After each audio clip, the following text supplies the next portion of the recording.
debut. The tropical north. Perfect if you need to hide. Just like that, charges went away. For hiding deep secrets. I'm trying to find my husband. You are a private investigator, Is that correct? And so many mysteries within mysteries. Who are you? Your new boss, if you play your cards right. It's enough to send anyone Troppo. Any idea who you're working with? That girl's a ticking time bomb. Troppo. Sunday nights on ABC TV or stream the series on ABC iView. ABC Sport. We begin this broadcast by acknowledging the traditional custodians of the land on which this match will be played today and pay our respects to their elders past, present and emerging. We extend that respect to Aboriginal and Torres Strait Islander peoples listening.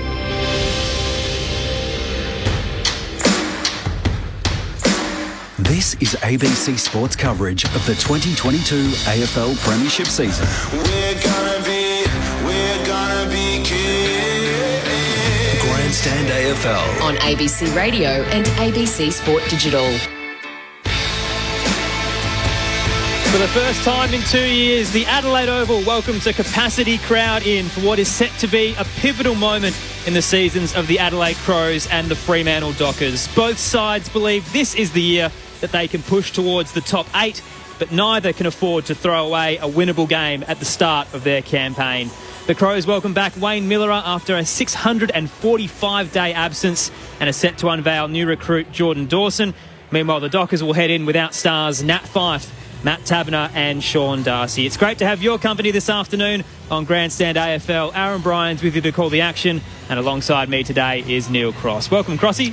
Aaron, great to be here. It's been a long time since we probably I'm saying, see a crowd the size that we will see this afternoon. But the Crows fans flocking in. 525 matches since that 1998 premiership. They're hoping to see some more improvement this season, obviously. And the Dockers, let's face it, they're in the same boat and perhaps just a little bit ahead of Adelaide in terms of development. Fremantle haven't played finals since 2015. Their best finish was 12th last year, so hopefully this is the year that they can close that gap to the top 8. Your experts this afternoon at the Adelaide Oval are firstly welcome back for season 22, Adelaide Premiership player Rod Jamieson. Welcome, Jamo. Hey, Aaron. Good afternoon. Crossy and everyone. Yes, great to be back. Too much football, never enough. And you arrive Adelaide Oval today, 33 degrees. You think you're arriving to watch the cricket. So going to be a hot and steamy afternoon. So good to see the crowd back in the stadium. We've got a concert as well, pre-game with Killing Heidi, which was quite enjoyable. Alongside Rod Jamieson, Carlton Premiership player Scott Camporelli. Welcome back, Campo. Thanks, guys. Good to be back. A really important game, really, in the scheme of things. I know it's round 1, Jamo, but in terms of 5 really new recruits in Adelaide's lineup from round 22 last year, and you get Miller and Crouch, who have obviously been at the club but didn't play at all last year. So there's a blend of new talent, plus a little bit of experience, for want of a better word, and some polish with Rochelle and Jordan Dawson coming into the team. I think that's what we need to see from Adelaide today. It's just how they're going to move it out of defence, how they're going to move the football, how they clear, and you want to see the polish. But both sides are really similar in terms of the average game played. 47 Adelaide, 49 Fremantle 2. And again, Justin Longmuir's team, they had 10 wins and finished 11th last year.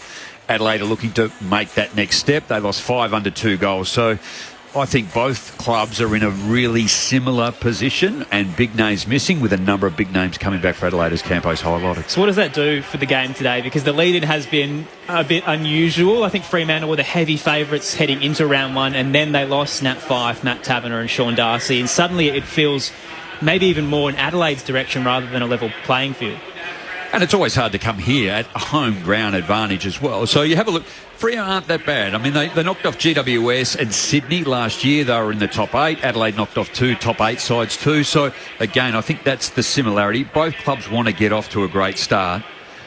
They play away, Freo, today, obviously. Their next 3 games are at home. So I'm not suggesting it's always... You just want to win one, and you want to get it on the board. And if you can get the first one away, and to Campo's point, it'd be a great lift for Adelaide, particularly with the youth that they have in their side to get going. Well, if you look at both teams in 2021, neither team were great scoring. They were in the bottom 3 or 4 in the competition. So I just think Freo are probably a touch better defensively. We've seen Justin Longmuir at Collingwood, the defensive structure that he implemented there and got him to a grand final. He was in that coaching group then. He's brought that here. They're three really big outs for Fremantle. Your probably best player, your key forward, and your best and fairest winner from last year. So they're probably hurting a little bit more rather than Adelaide. Obviously missing Taylor Walker, which is the Tabiner of Adelaide, but. The midfield battle, I mean, I know I'm biased, but I'm always really interested in what that looks like. Unfortunately, Ladd's out. He's an accumulator, so who's going to step up in there? Keys is the obvious choice to go in there, but for mine, he played a little bit different in the pre-season. He played that high half forward coming up around stoppage. The challenge for Keys is, can they get value for money with his disposal? I mean, you can never question his effort, his tackling, his running. He's a gut runner. But can he use the ball a little bit better? And that's probably Adelaide's Achilles heel in 2021. And what are they going to do in 2022? Is their method going in there? We can be critical of Adelaide's forward group, Fogarty, Himmelberg and also Philthorpe. But at the end of the day, they've got to get opportunities. They've got to get some quick ball movement in it. I'm hoping from an Adelaide perspective that Matthew Nicks has taken the shackles off and they go with some speed today. Matty Crouch is probably the one that'll sort of pick up where Keys won't, where he's going to spend more time forward, and hopefully he does use the football better. But there's no doubting Ben Keys has been elevated into the leadership group with the way he's gone about things. He gets hold of the football. Wayne Miller are coming back in after a couple of years, whether he goes back or plays across the middle of the ground too. And Jordan Dawson, I think that's the polish which you've seen Josh Rochelle do in his two games, Brisbane and also Port Adelaide. Kicked 3 goals in both of those games. So congratulations to him on his debut. Jordan Dawson, we know, and Jake Saligo as well coming in to play his first. He's done really well in the pre-season.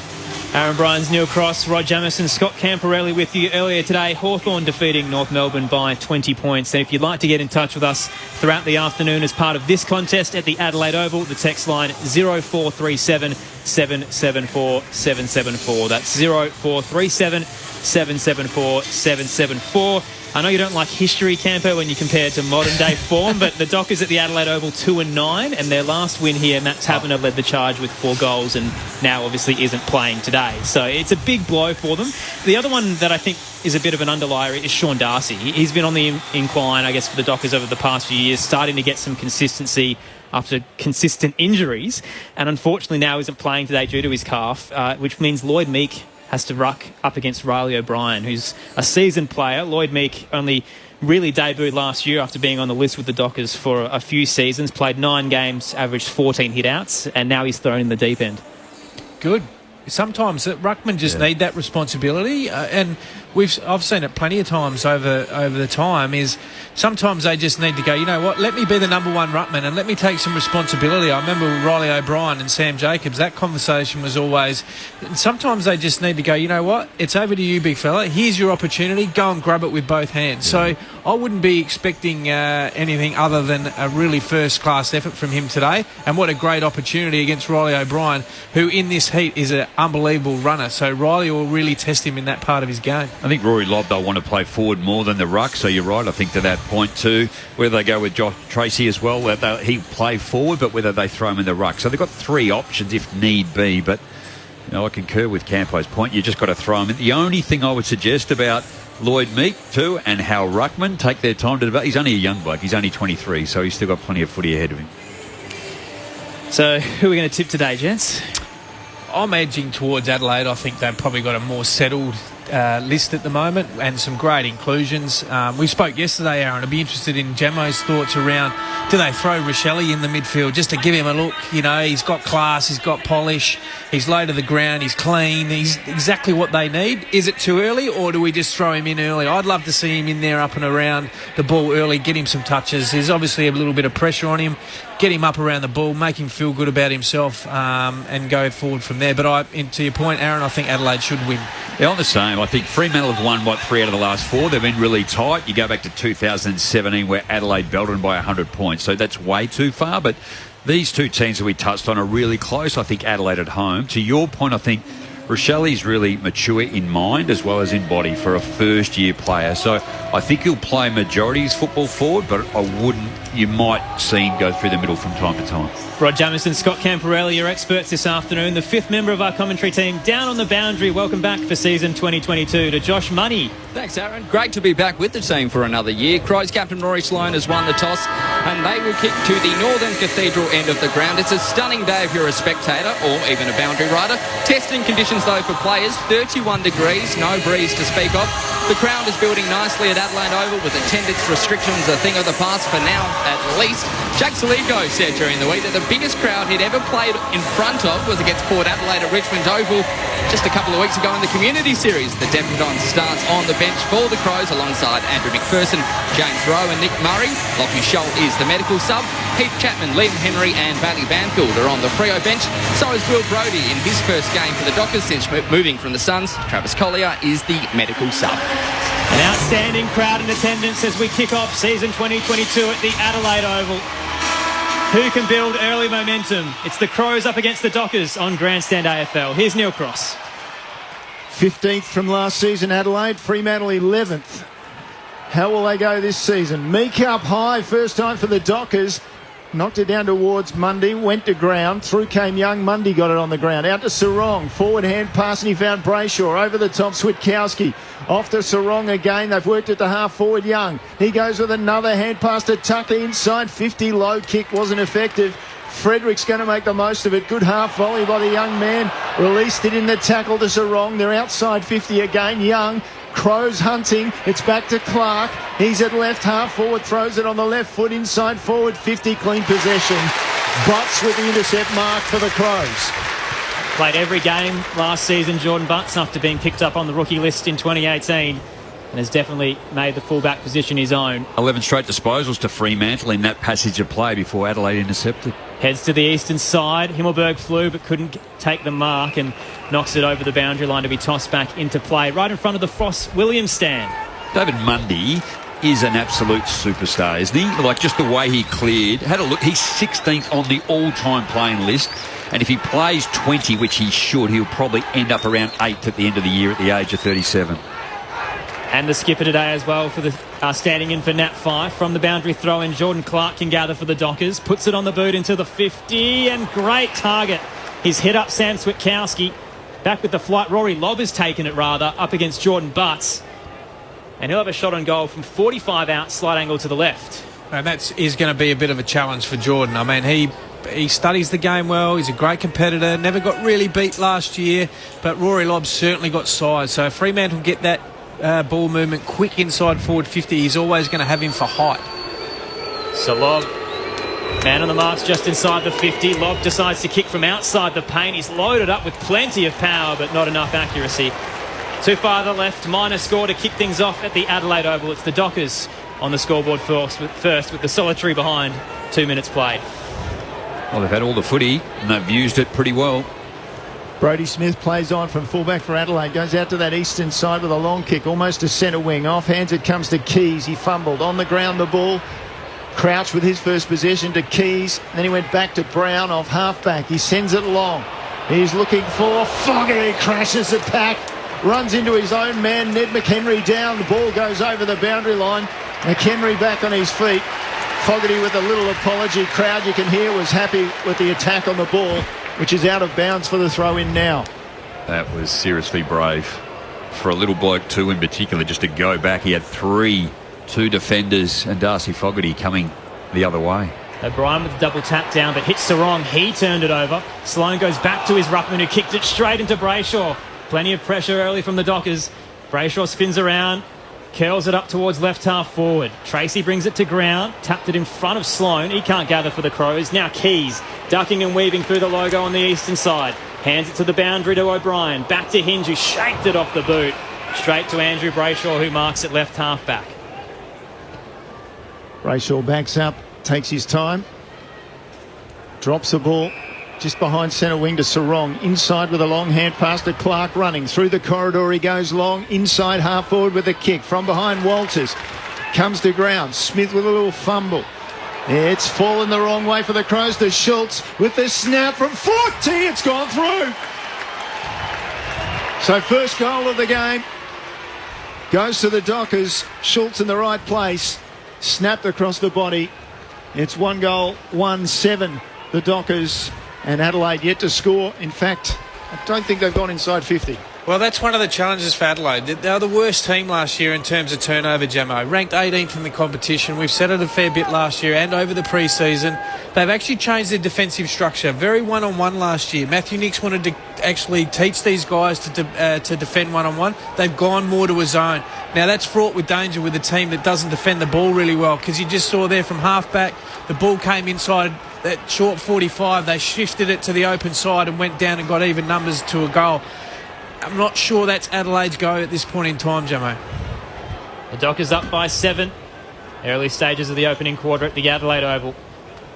Meek remains in the ruck against O'Brien. Awkward bounce that favoured the Docker. Paddled it down to Sarong. Hands it to his skipper in Mundy. Awkward kick, though, out to the eastern side is intercepted by Hinge.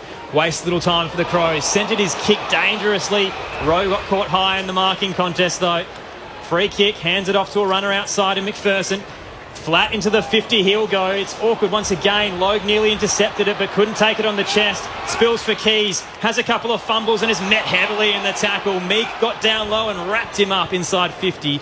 Ball up to come. Catch that. Oh, that's just... I mean, and that's what we talk about. That last kick inside forward 50. I mean, Darcy Fogarty's out there. It was a flat punt, wasn't it? So, off the contest... Mundy had 2 goes. Finally sent the hand pass back to Cox. He went wide to Pearce for the Dockers, and he chips it out towards Tucker, just on the arc of 50 near the boundary line on the eastern side of the ground. Straight down the line he goes, and Schultz, the goal kicker, takes the mark. Fremantle using the football very well, hand and foot. Schultz weaves around McPherson and then puts it up to left half forward. Butts coming across, spoiled it from Tracy over the boundary line at left half forward for the Dockers. Josh Money on the boundary.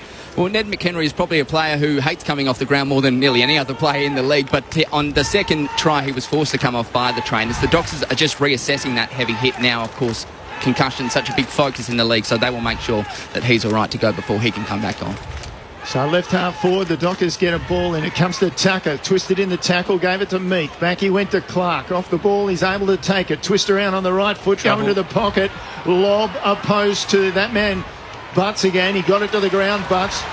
Jones was there, shipped out a hand pass to Miller, put him under pressure, was good enough to get it to McPherson. Down the line he went.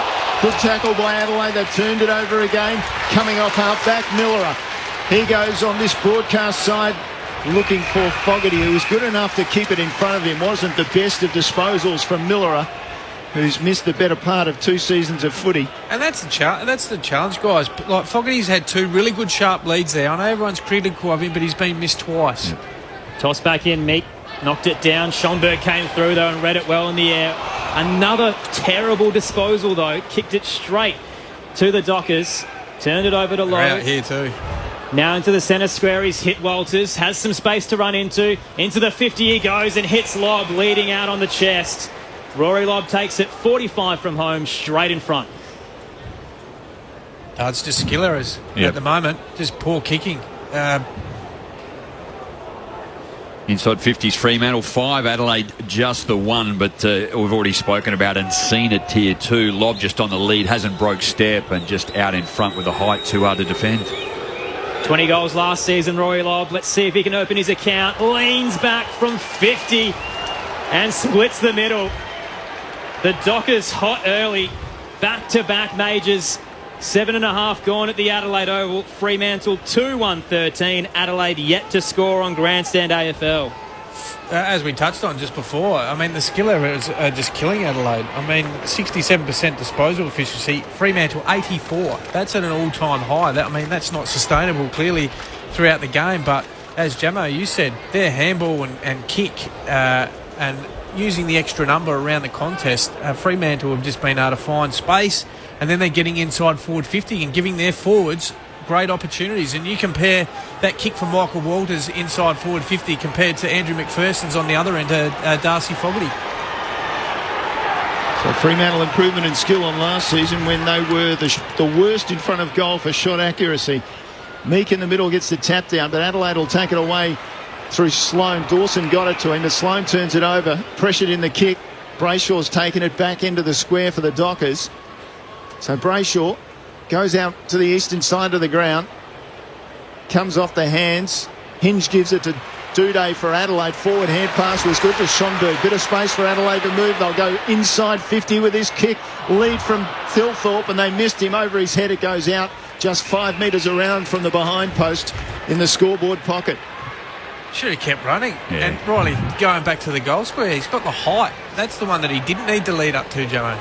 Jordan Dawson in the middle of the ground too on that occasion. Centre bounce. Toss back in, scoreboard pocket. Crows attacking 50. Thilthorpe won it against Meek to no one in particular. Bounces towards the line, and Brayshaw will have scored it over. We'll try again. 2-1-13. Fremantle, Adelaide yet to score. Great crowd in today. The hill is packed. Toss back in. Meek in front position against O'Brien this time. O'Brien got around, won it down. Meek diving onto the footy, knocked it to Brodie. Hand pass out, hits Chapman, then Young. Awkward hand pass for Pearce, was too wide. Sloane comes through for the Crows, knocks it wide, and there's a high tackle at the top of the goal square. Adelaide will get a shot on goal. James Rowe put his body on the line and won the footy. 15 out, straight in front. Well, that's just... it was a poor handball by the Freo. I couldn't see who it was, but he just threw it inside D50, which allowed Adelaide another opportunity. But James Rowe, smart, just lowered his centre of gravity and unfortunately high tackle. I mean, arguably you call those play on. 15 goals in his debut year. He'll be looking to improve on that in 2022. Starts from 40 out, kicks from 25. Easy as you like for James Rowe. He opens Adelaide's account for 2022. And the boys get around him as well. Back to a 7-point lead to Fremantle. 2-1-13. The Crows one straight 6. And we have travelled 4 minutes in the opening quarter on Grandstand AFL. What's your thoughts on that, guys? I know we speak about it a lot. Joel Selwood and these sort of players made a living out of it and drawing free kicks. I don't like it, personally. I think it's a blight on the game. Smart by James Rowe. But I reckon the umpires, we talk about umpiring these things out of the game, just like the verbal stuff that we're talking about now. Technically, that should be holding the ball. He's trying to draw a free kick there. And I know it's still high, Jamo, at the end of the day, but I'm not sure that's in the spirit of the game. And it looked worse it was. James Rowe is the size that he is, and Alex Pearce is 200 centimetres too, so he just got gobbled up and he overplayed it, and it was high. You got to pay it. End result. Crows get their first goal. They trail by 7 points. Schonberg with a fumble in the middle. Got a hand pass out to Crouch. He's collecting ball as he usually does. Down to half forward with his kick. O'Brien followed up well. The Ruckman got it inside half forward.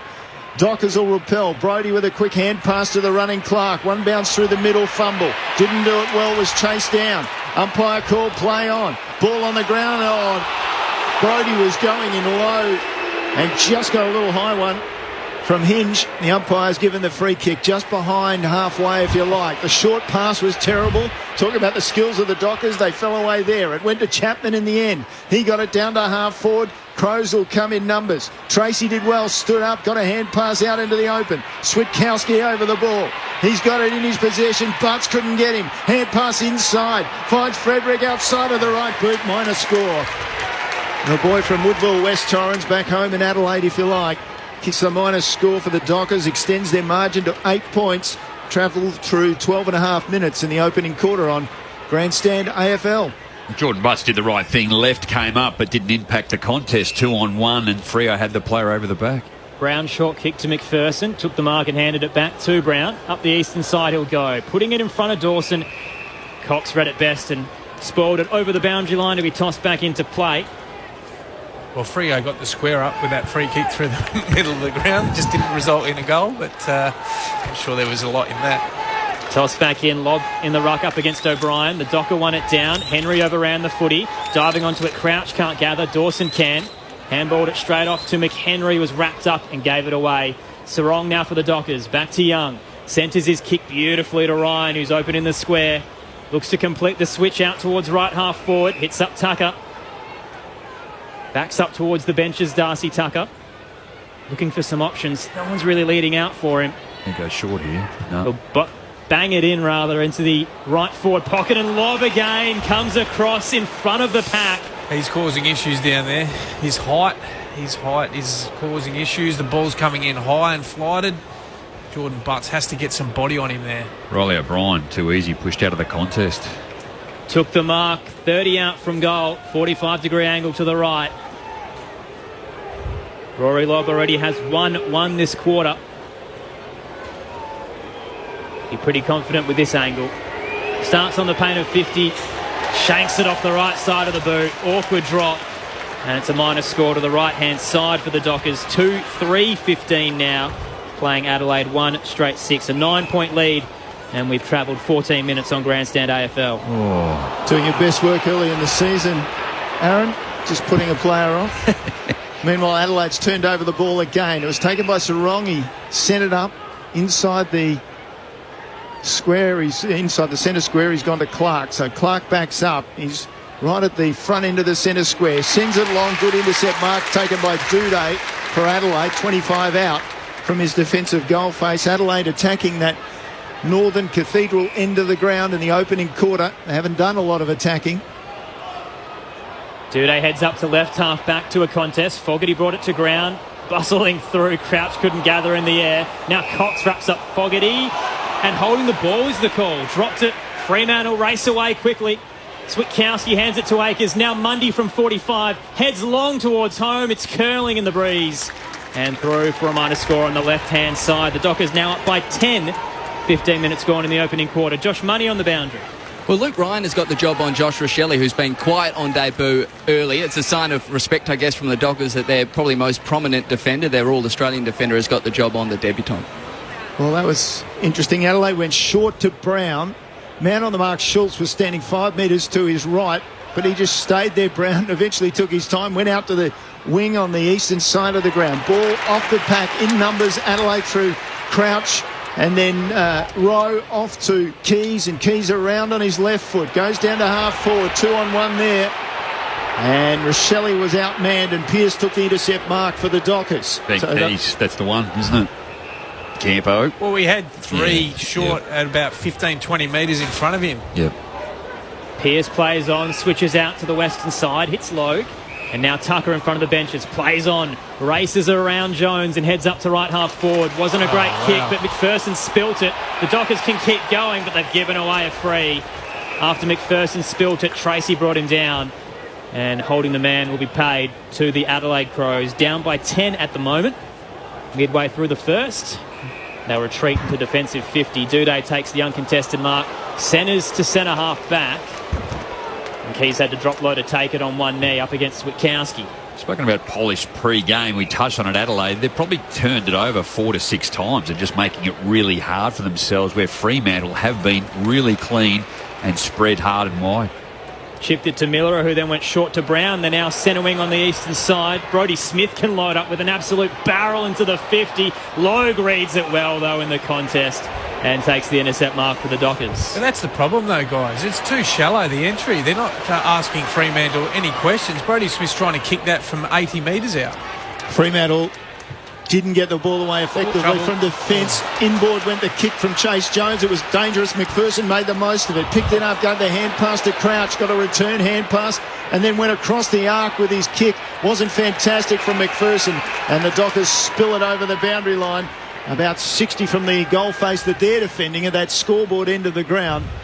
And the Crows, well, they've got some tidy up work to do. 2-4-16, the Dockers. Adelaide 1 goal straight 6. Toss back in. Thilthorpe against Lobb this time. Neither got a clean tap. Crouch puts his head over the footy. Spun around in the Mundy tackle and dropped it. No free kick. Now trying to bust through is Dawson. He can't gather cleanly either.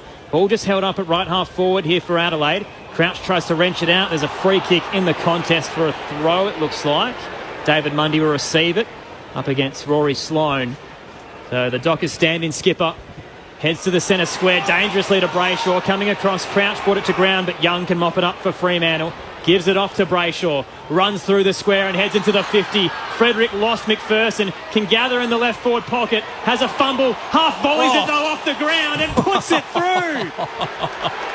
Michael Frederick, an early contender for goal of the year, just caught it off the bounce and smashed it through in the left forward pocket from the tight angle. Fremantle have all the answers at the moment. 3-4-22. Adelaide 1 straight 6, approaching time on in the opening term on Grandstand AFL. That's actually quite comical. I mean, he's running towards the boundary line, tapped it over the top of Andrew McPherson, then half volleyed it from about, what sort of angle is that? Maybe 20 degrees, Jamo, and just nailed it straight through the middle. Did not look like missing. But great individual effort. But once again, Jamo, that ball movement from half back from Fremantle, getting into the corridor. I mean, Matty Crouch almost intercepted that, but you can just see that Fremantle are trying to attack Adelaide through the corridor. They need to stop that ball flow and force them skinny down the boundary. Well, the Dockers' Michael Frederick has a future in the round ball game if he wants to try it out. Out of the middle again, Crows through Keys and Crouch, and then Keys again. They'll get it forward. McHenry, unlikely target. Off the pack it came to Rowe. Took it, hand pass wide. He goes to Hinge on his left foot. Inside 50, a little bit short with a kick. Himmelberg judged it well. Had a look around. Tried to get around. Got a head pass out. And Saligo will kick the goal. They'll come from everywhere.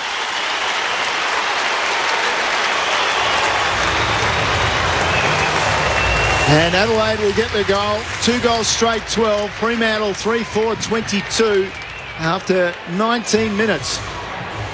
Elliot Himmelberg too, wasn't it? The kick was just short, clean pickup, and as he should have taken on the Fremantle defenders, got run down, got the handball over. Josh Rochelle was the player that was just sharp and was able to take it cleanly and then put it over his left shoulder. He kicked 3 goals up against Brisbane in Brisbane. He kicked 3 in the trial against Port here in Adelaide. And now he's got 1 on the board for his first official goal in his first AFL game. Congrats. Is that his first kick? First kick in AFL? Goal. It joins that club? It is too. Elite 1 handball. Well done. 10-point game at the Adelaide Oval. 6-6-6 warning as well going against the Adelaide Crows here. So Fremantle 3-4-22, Adelaide 2 straight 12, time on in the first. O'Brien wins it down, looking for Schomburg. Ball bounced favourably to Sloan, who gave it to Schomburg. Now up to right half forward, put it in front of Rochelle. Chapman did well though to get rid of him and gather. He's wrapped up by McHenry though and drops it, holding the ball. McHenry wastes little time, chips it towards Keys, just right of centre half forward. Plays on, runs around the man on the mark, loads up on the left. It's inaccurate and right across the goal face, out of bounds on the full. Free kick to the Dockers in the right back pocket. He's just got a handball. I don't mean to be disrespectful, but every time he gets the ball, I mean, even that, Jamo, why wouldn't you put it to the top of the square instead of trying to, unless he was going for a goal? Brett James. I remember Malcolm Blight telling the story. He used to get 30 touches and Malcolm Blight just wanted him to kick the footy. In the end, he said, mate, just keep handballing. He'd have 25 handballs and 5 kicks. Dockers coming off half-back. Chapman under pressure. Wasn't the greatest of kicks, but he did find his man in the end in Banfield. He goes long, looking for Schultz. Outmanned in terms of height there. It came to Murray for Adelaide. Gave it to McPherson, back to Murray. Sloan under pressure. Got the kick to McHenry somehow. Handball forward to Keys. Will he hand pass? No, he'll kick backwards. That was safe. And he's retained possession for Adelaide just outside defensive 50. Well, he kicks it wide forward, Crossy, and then he kicks it back to the Fremantle blokes the right way. Fremantle by 10. Jordan Butts now looks to exit defensive 50. Finds Murray. Runs through left half back and pops it short to Hinge. He'll mark up against David Mundy. Neil Cross, Aaron Bryans, Rod Jamieson, Scott Camporelli, Josh Money with you at the Adelaide Oval. Hinge is played on and handballed straight into David Mundy. Rolls over the boundary line to be tossed back into play. He's had a mare there. Fremantle now in their attacking half. Could go again. Right on Nick Murray too in that previous patches of play. I just thought he played it really well and brought it to ground away they went. Probably lucky with the Rory Sloan kick. Good defensive work by Fremantle. Meek with a tap down.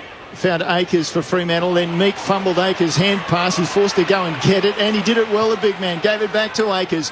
Blasts the ball long. Another contest inside 50. Slips over the back. Picked up by Miller for Adelaide. Hand pass wide in the pocket. And it's taken by Jones. Chance to settle outside 50. Poor kick. Intercept Brayshaw. 60 from goal. Looks centrally. Went short. Found Sarong. Plays on immediately. Goes long to the goal face. And right on the line, Banfield slips back and takes the mark. Between goal and behind post, he'll be on a really acute angle.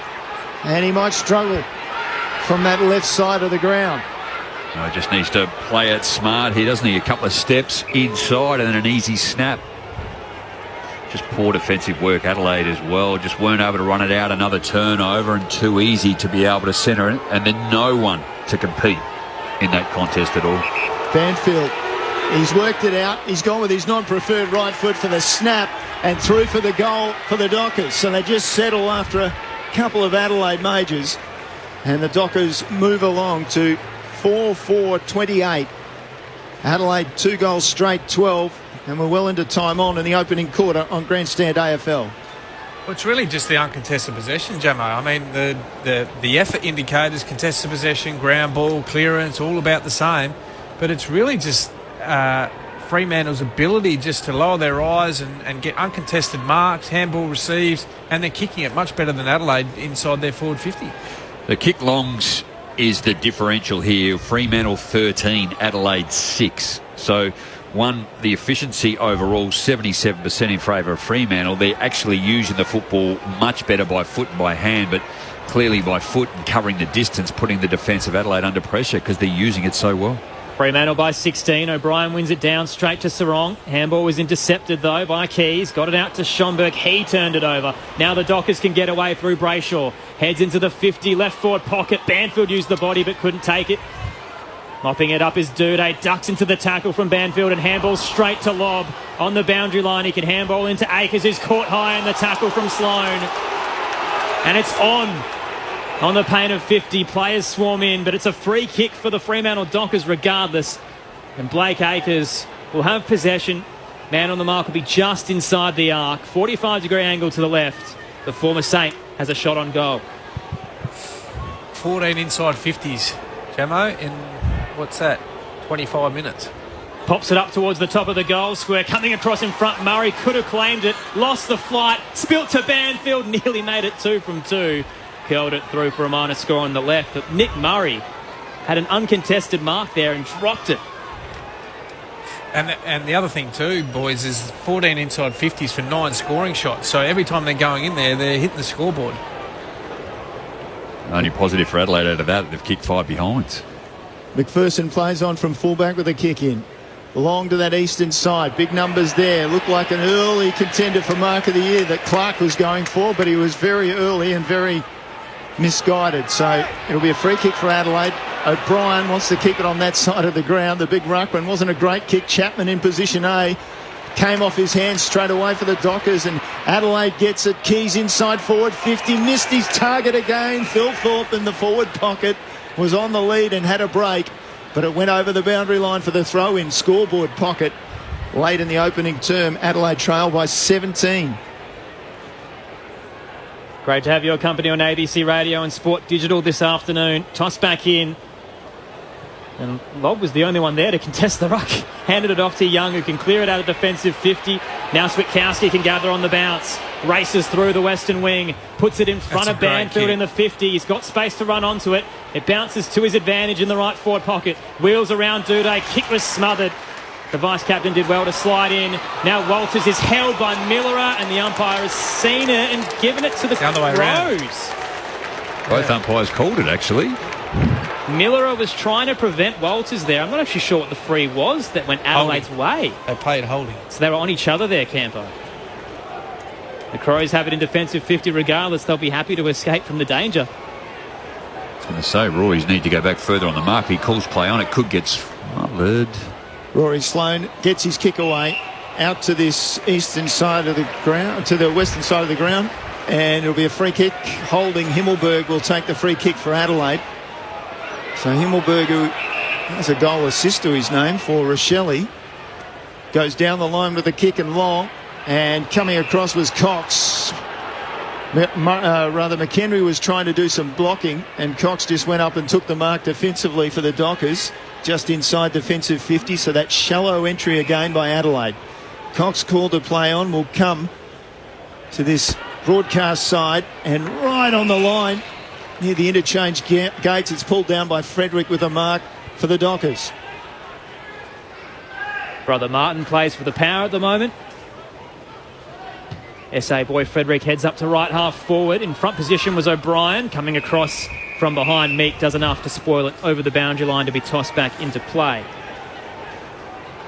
Earlier today, Hawthorn defeating North Melbourne by 20 points. Jack Gunston, Mitch Lewis kicking 3 goals each, something that Ryan from Ballarat is very happy about on the text line, 0437 774 774.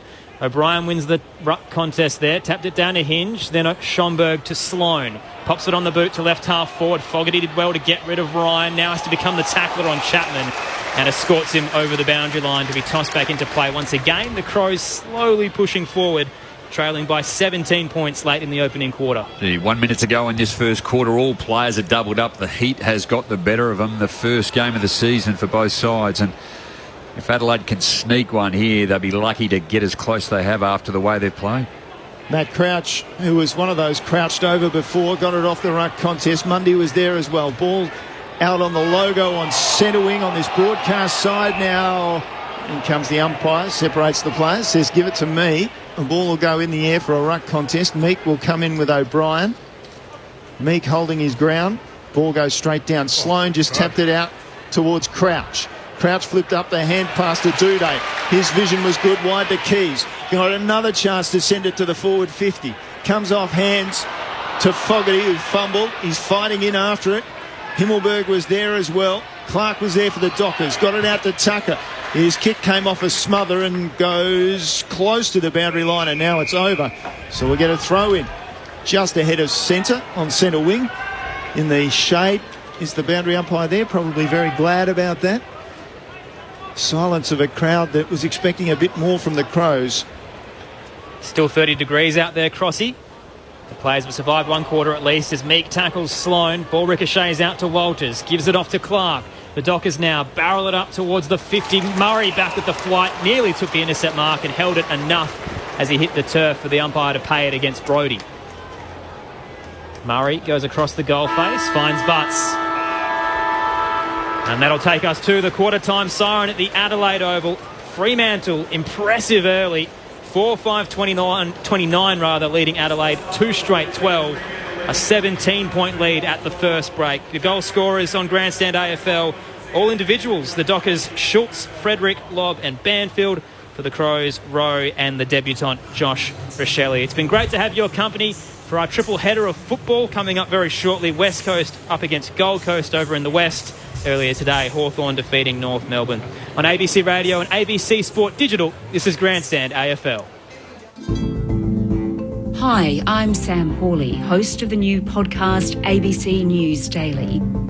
This is the show that will help you understand the issues affecting your world.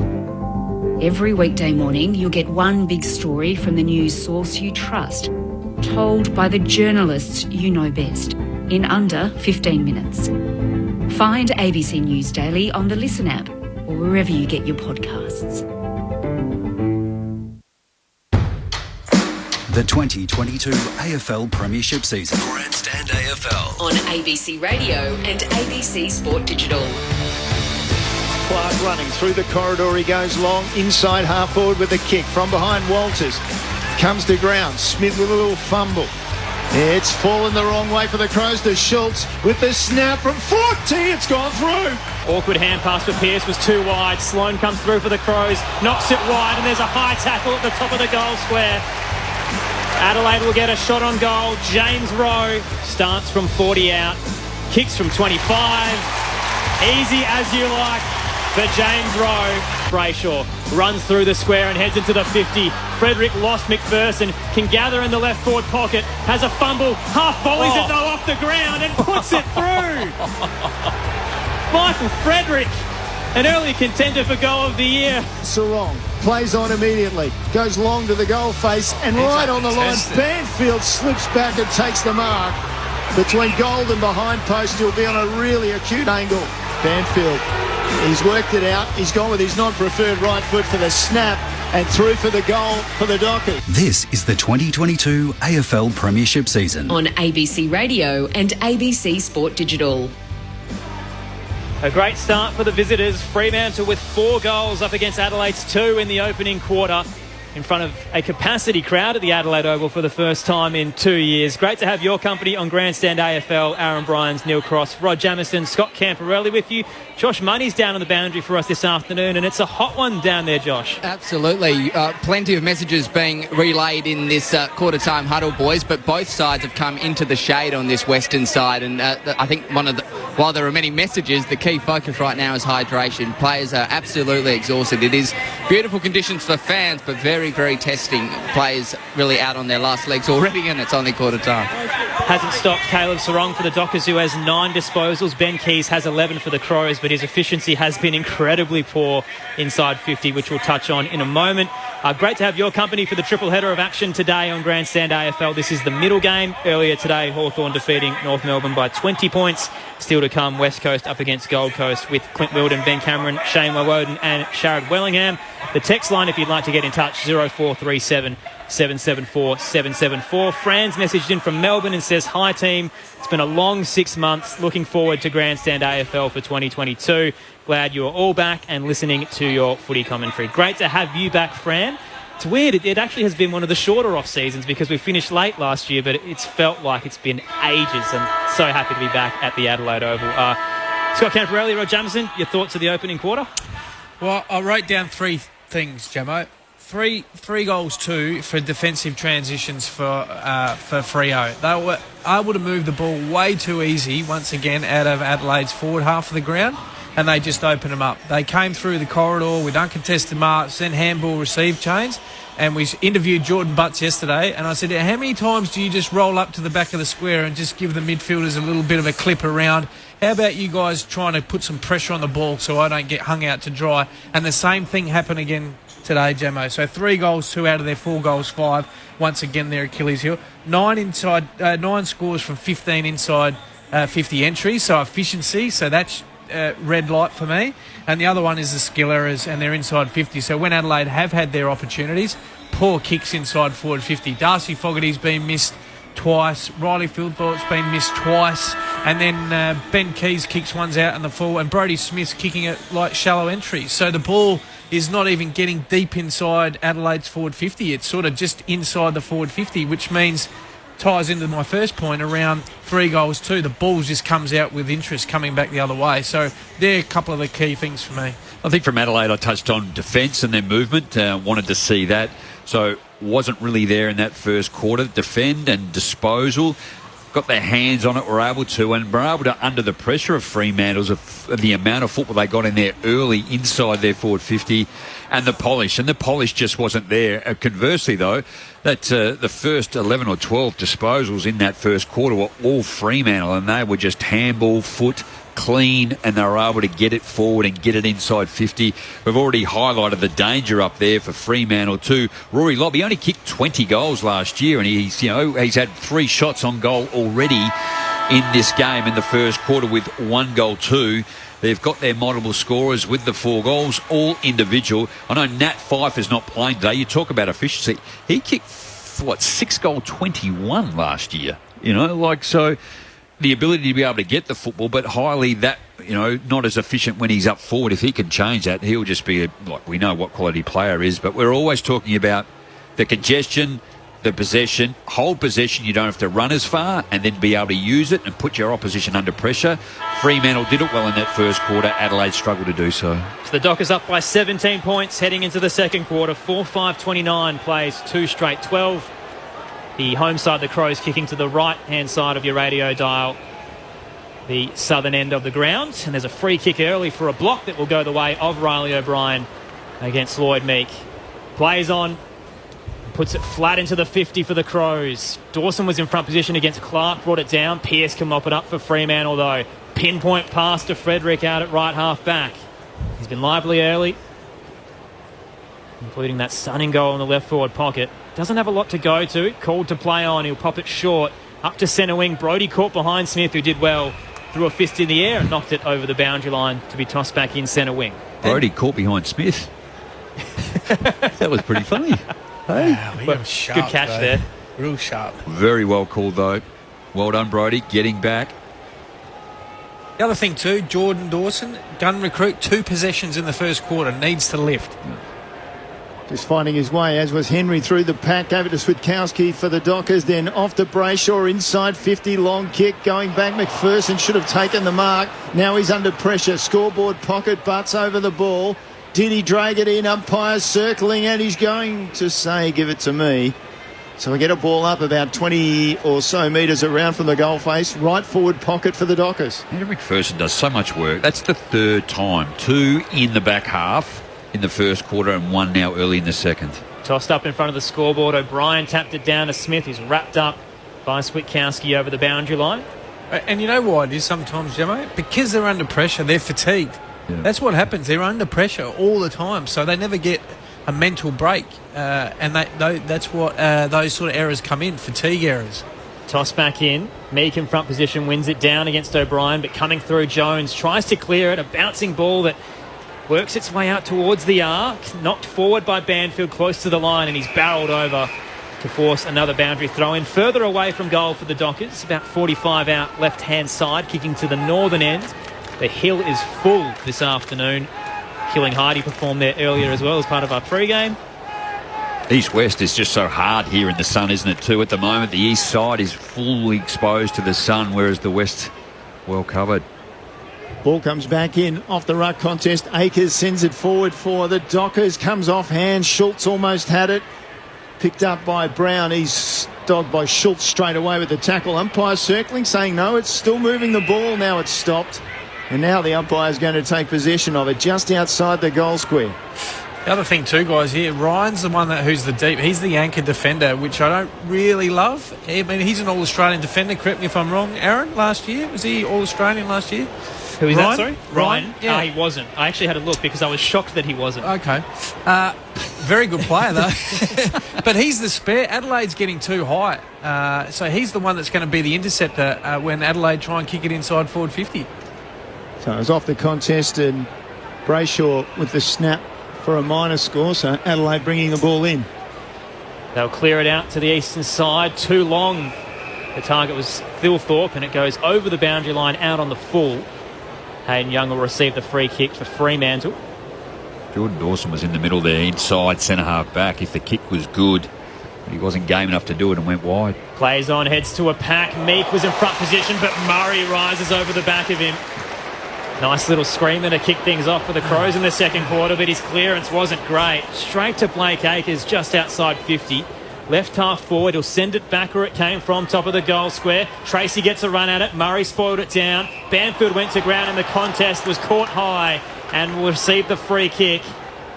Murray's got some concerns over his shin as he hits the deck, but Bailey Banfield will receive it for the Dockers straight in front. 20 out from goal, a chance to kick his second. And what Justin Longmuir does for Freo, a great defensive structure set up behind the ball. We talk about the modern day game guys around forward half pressure and locking the ball in your front half. That's what Fremantle have done here really well. So even though Murray marked that ball, their defensive structure behind the ball, Freo, was able to turn the ball over and then get it back into a dangerous position again. Banfield with the slow approach from 40. Flat kick on the left and shanks it to the left. Minor score for the Dockers. 19 points their lead now. 2 behinds to start this second quarter. We've travelled 4.5 minutes on Grandstand AFL. Oh, Bailey Banfield, that was just terrible, wasn't it, too? 30 metres out, just blatant. That was a Monty. Brown bringing the ball in for Adelaide. Goes for O'Brien, just behind centre wing, off hands. It came to Crouch. Tackled, but able to release a hand pass out the back. Sarong picked it up for the Dockers. Gave it to Brayshaw. Forward hand pass looking for Schultz. Missed him. Schultz makes the tackle on Butts. Ball to ground. Still, it's only about 25 from the Dockers attacking goal, and the umpire spotted a free kick. Schultz, the offender, a little high. Brown, who originally kicked the ball in for the Crows from fullback, will take the resulting free kick. Doesn't have a lot ahead of him. Fremantle zoning out on the western side. He'll head that way. Again, it's too far wide and out on the full. Jeez, we're only 5.5 minutes into this second quarter. Adelaide are really defending, and that's all they've been doing. This will be the 6th inside 50 to Fremantle to Adelaide's 1. Akers pops it up to the goal square. Lobb gets front position against Butt, so Brian brings it down straight to Switkowski. His snap was too low. Hit the chest of the Crows ruckman, who he wraps up in a tackle. Ball up to come, 20 out. And you can see it here, I mean, you can't see it at home, but really flat structure from Adelaide, really high. Can't get the ball out of their D50. O'Brien with a tap down. He found Hinge, and Hinge just belts the ball out onto this grandstand side of the ground. Fogarty makes the contest. It comes to Logue, and he's dumped in the ground by a couple of Crows. One of them Fogarty, the other McHenry. Let's go down to the boundary, close to the action. Here's Josh Money. Andrew McPherson, the Crows defender, is having some work done on the back of his left leg after landing a bit awkwardly. They need him back out there. He's been prolific with 10 disposals so far. Bob slapped it down to Mundy, gave it off to Sarong, tried to shrug the tackle of Sloan, was caught. Free kick goes the Crows' way. They take the advantage. Awkward kick, half volleyed very well by Rowe. Gathers and gives it off to Fogarty. Marks far from home, centre wing on the western side. Fans just screaming to him to bomb it forward. He'll do just that. Into the 50 he goes. In front position was Cox, though. Came across, took it ahead of Thilthorpe, who was wrapped up by Chapman. Fremantle have it in defensive 50 once again. Across the goal face, he'll go to the goal square. And Ryan's there sitting back. Now, Campo, I may have misheard your question before. So he wasn't an All-Australian last year, but he has been before. The year before that, was it? Yes. Yeah, sorry. I thought he had, but I couldn't remember whether it was last year or the year before. And he's just received a 50-metre penalty as well, going his way, that is. So Ryan now at centre-half back for the Dockers. He goes straight across to that eastern side of the ground to Henry. With the mark, down to half forward. Finds Frederick on the chest. A little bit easy for the Dockers. Again. Frederick drops it over the top, and Butts gets clobbered as he goes for the ball. Sarong made him earn it. He's done it a few times now. He just gets off. He can anticipate where it's going. He was able to do it well then and take the mark to intercept. He's very lucky, Caleb Sarong there. Totally. Right down the line, the ball goes again. Off hands, Clark picks it up for the Dockers to Brayshaw forward. Clark follows up, receives from Banfield. One bounce inside forward, 50, pursued by Dawson. Well done. But he completes the goal. Lovely finish, gives it to the crowd. And the Dockers are well in charge. That's their fifth of the afternoon, 5-7-37, a bit wasteful, but they still lead comfortably. Adelaide, 2 goals straight, 12. And we've gone 8 minutes in the second term here on Grandstand AFL. 22 inside 50s to 10 so far in the game. Once again, through the middle of the ground. I'm harping on it, Jamo, but they've got to do something about Adelaide. That handball run and carry through the middle of the ground was way too easy. You saw Brayshaw, you see Sarong, and then Jordan Clark, who's playing at half back. He's just running through. He's had 300, almost 400 metres of metres gained by hand and foot today. He's had 10 possessions, kicked the goal, and 3 score involvement. So he's the one that's causing the damage off half back. Well, they've just been so clean. Again, I keep going on by hand and by foot at 75% overall. Fremantle now disposal efficiency. Adelaide only 65. So when they get it, they've got the ability to be able to use it, and they are using it well. Adelaide are just working so hard to even retain it. The Dockers by a game high 25, but Matt Crouch will get the clearance for the Crows. Hands it to Keys. Wanted to give it off to Schomburg in the end. Pops it short and hits Fogarty low to ground, who takes the mark. 40 out from goal. Slide angle to the right. Well, smart option in the end too. Everyone dropped off, went back. Darcy Fogarty just came up, and it was a short kick. The distance won't be a problem. Big year for Darcy Fogarty. 24 goals last season from 16 games, but many feel in the state that he's the man who needs to put his hand up to fix their scoring problems. Starts inside the centre square. Long run up to the paint. Leans back on the kick. That's a great start for Darcy Fogarty. Breaks the drought for the Crows, and they get their third of the afternoon. 3 straight 12, Fremantle, 5-7-37, a 19-point lead to the Dockers. And we've travelled in the second quarter, 10 minutes now on Grandstand AFL. It was just good pressure out of the centre bounce. That's your opportunity, because you get your opposition defenders 6v6. They thought Keys was going to kick it long, so as you called it, they dropped off. Darcy Fogarty, smart player, just ticked up into that little bit of space. I didn't actually think Keys was going to kick it to him. I thought he was just going to go long, but well done. I mean, we've been critical of his kicking, but that's a great lower your eyes kick inside forward 50. Darcy Fogarty, he can be the difference, but you've got to give him opportunities to score. Ben Keys, he's had 3 inside 50s. We've spoken about his efficiency when he does. Andrew McPherson with 2, but Fremantle on the other side. Andrew Brayshaw's had 4 inside 50s, and Jordan Clark with the 5 for Fremantle. Crouch just holding, lingering in a tackle on Brodie. Results in a free kick in the middle of the ground. He's given it off. And the long kick inside forward 50 from Sarong. Picked up off the pack by Murray. Tries to clear it out again. Chance for Rochelle. He makes a strong tackle. Now Brodie, he gives it up. Umpire calls all play on. Finally has come forward to Crouch. Looks for the long hand pass McHenry.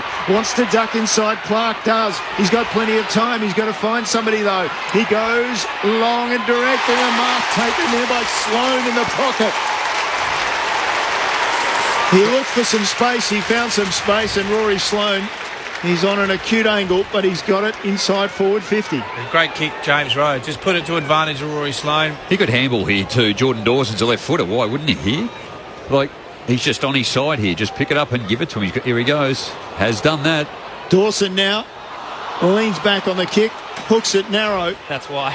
So the minus score, Adelaide's first of the afternoon. Wasted opportunity, 3-1-19. Plays Fremantle 5-7-37.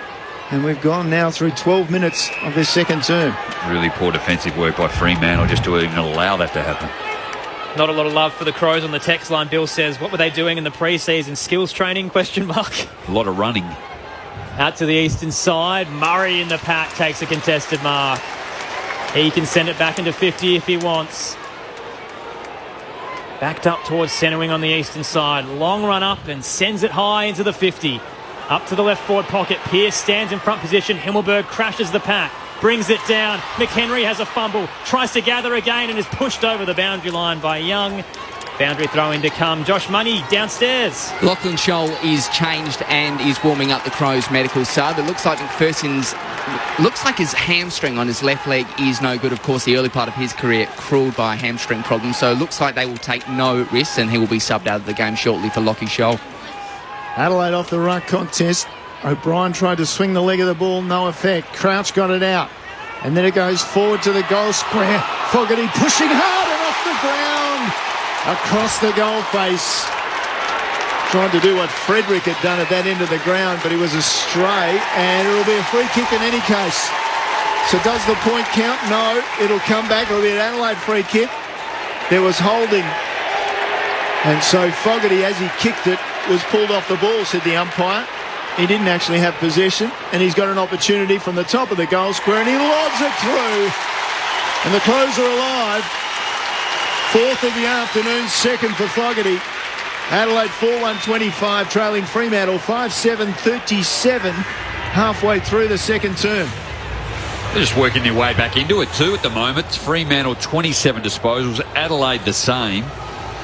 8 inside 50s to Freo. Adelaide have now got 5 and got the last 2 goals. So just starting, they're keeping at bay. I think just their fumbling at the moment overall is letting them down with the amount of football. Fremantle have been much cleaner.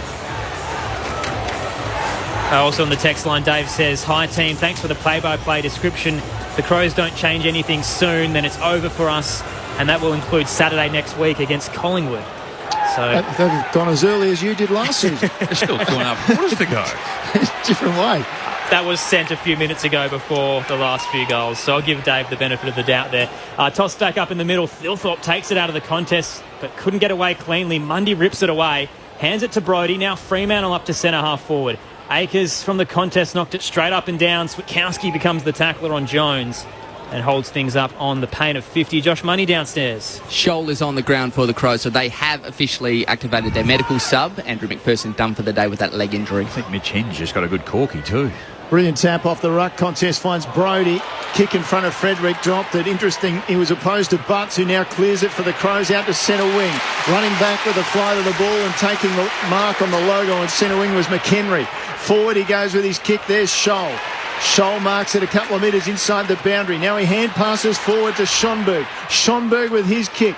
He's got a couple of to hit and he doesn't get them. And now Logue was in a lot of trouble. Slipped the hand pass to Ryan for the Dockers. They clear it out of side of 50. Adelaide with a 2-on-1 involving Scholl and Duday. And then he gave it off to Crouch, who was taken down. He tried to push off. No success. Brayshaw, who's doing so well for the Dockers, to take the free kick. Yeah, great tackle, Brayshaw.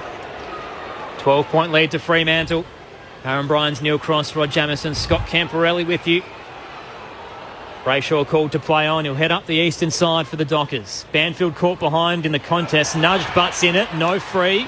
Despite the crowd's call. Jones skies it back for Adelaide up that eastern side. Knocked into the square off the pack. Sloane tries to gather, but he's beaten by Akers, who arches and bursts away from him into the 50. Tracy got in front, but he leaves it for Schultz, who takes it back with the flight. 45 out straight in front. Rory Lobb by himself. Lockie Schultz thinking about moving it on. Man on the mark's inside 50, so he can have a shot here. And he's gone back to the square to do just that. Lockie Schultz looking for his second of the afternoon now. He kicked 22 last year, so he knows where they are. Career best season for him as well. Just over a goal average. Comes in from 48. Awkward kick to the right and doesn't come back enough. Minor score for the Dockers.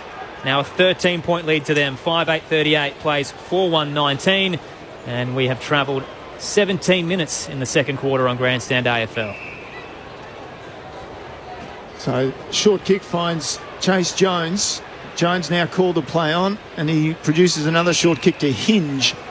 Hinge inside with the hand pass to Duday, and Duday comes down this side of the ground. The broadcast side and finds Dawson for his first mark of the contest today, I'm sure. So Dawson round on his left foot.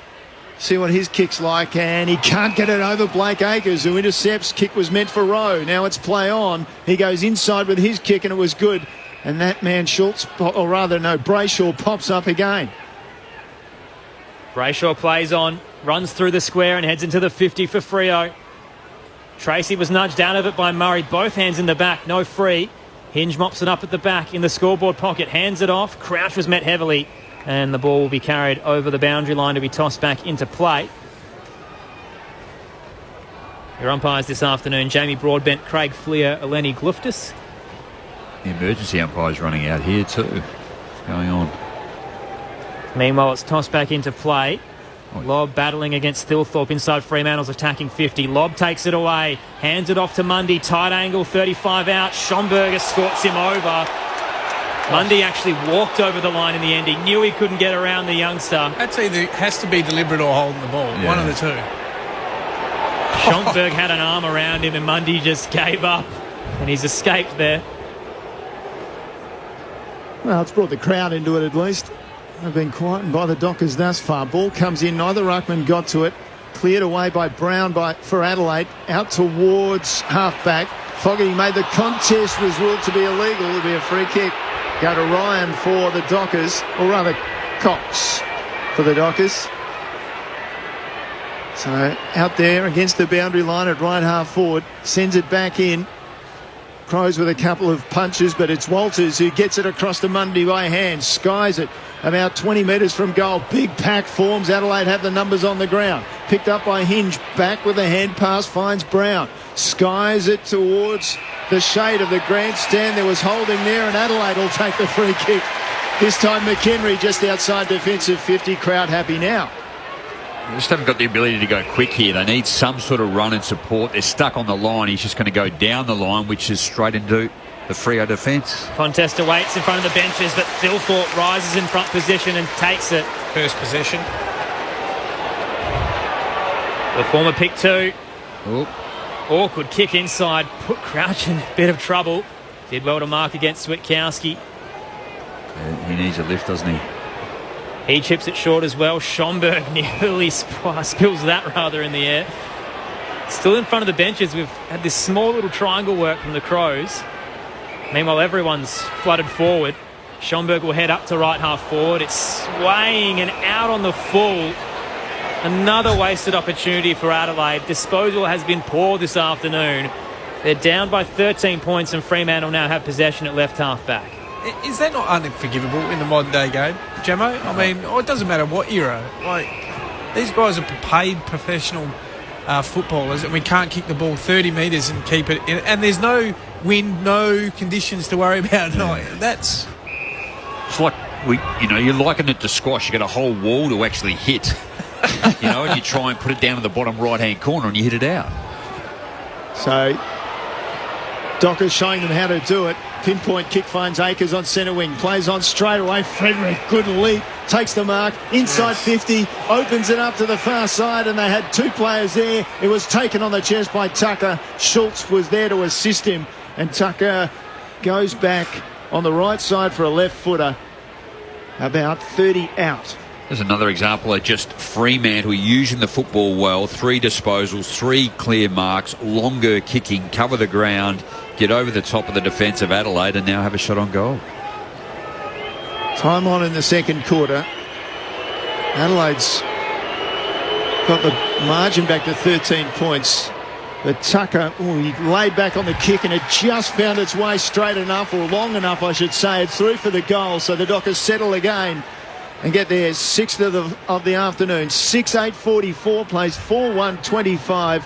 And we've gone 21, nearly 22 minutes in the second term on Grandstand AFL across ABC Radio and ABC Sport Digital. Your experts are Rod Jamieson and Scott Camporelli. Well, and we talk about momentum in games, Jamo. You just spoke before. Adelaide kicked 2, Fogarty kicked 2, like just trying to wind them back in to get somewhere close. They don't have to be in front at half-time, Adelaide. They're not playing that well, but at least be within striking distance. Schonberg kicks the ball out on the full, and then Fremantle are able to transition the ball uncontested, mind you, uncontested from virtually the back of the square with 3 uncontested mark chains and get a shot on goal, and they punish it. Fremantle by 19. The Crows have activated their medical sub, as Josh Money let us know. Lockie Scholl on, Andrew McPherson off, and Fremantle are going to get another clearance. Brodie gives it to Sarong, bangs it into the 50. Tracy was caught beneath Murray, brought it to ground though. Schultz caught in the tackle, disposed of it illegally. Free kick going the way of the Crows. He's done it really well here, Nick Murray. He's actually put himself under enormous pressure, but he's getting to contest. His disposal hasn't been as good as it should because he's kicking it out, then it's just coming straight back in, but he's doing a good job. Sends it to the western side. O'Brien caught behind in the contest. Spelt down to Keys. He can't gather, but Young can. Picks it up for the Dockers. Back into the 50. Lobb nearly takes it over the head of Butts. Walters tries to crumb. Duday paddles it through for the minus score at the top of the goal square. Could have argued for deliberate there possibly, but he did have Banfield on his tail. Just the minus score for Fremantle, up to a 20-point lead now. Time on in the second. Adelaide quick with a kick in to Rowe, and then he goes inboard, and then it holds up. Well, Crouch with the mark. Sorry, Neil. They just can't move the ball because Fremantle's defensive positioning are great. James Rowe was the guy who kicked that out. He's a forward. He's got that in the back pocket. So they've got no forward structure ahead of the ball. Chipping it short. It's come back to Brown. They got it briefly outside defensive 50 to Scholl. Now they're chipping short again, this time to Brodie Smith in front of the goal face. Adelaide being held up again. Dockers have taken their defensive formation up. Smith went short to Schonberg, so Schonberg holds it up, waits. Still they're not outside defensive 50. Schonberg decides to go out to half-back. They've got a bit of space there for Rochelle. Crowd likes what they've seen from the young man this afternoon in his first game of AFL football. Rochelle not sure where to go. Eventually pops it short to Miller, close to the boundary line on the eastern side, in front of the Jack Odie stand. Miller looking good on return. 645 days he's been away with foot and knee issues. Called to play on. He'll send it down that eastern side. Wow. Awkward kick. Put up Clark in front. He couldn't take it. Did enough, though, to get it to Meek. Now Henry tries to wheel around Henry. Slapped the ball out of his hands in the centre circle. Then wrapped up. Walters in the tackle. Ball comes out, though, to Fremantle's advantage. Brodie gives it to Meek. Then Henry heads to the top of the goal square. 2-on-1 for Fremantle. And Lobb can take it. Hand it over the top. And Schultz can waltz in and kick his second of the afternoon. Fremantle have all the answers at the moment. 3 goals in this second quarter. And they're now up to a game-high 26-point lead. 7-9-51 plays Adelaide's 4-1-19. 25 gone in the second quarter on Grandstand AFL.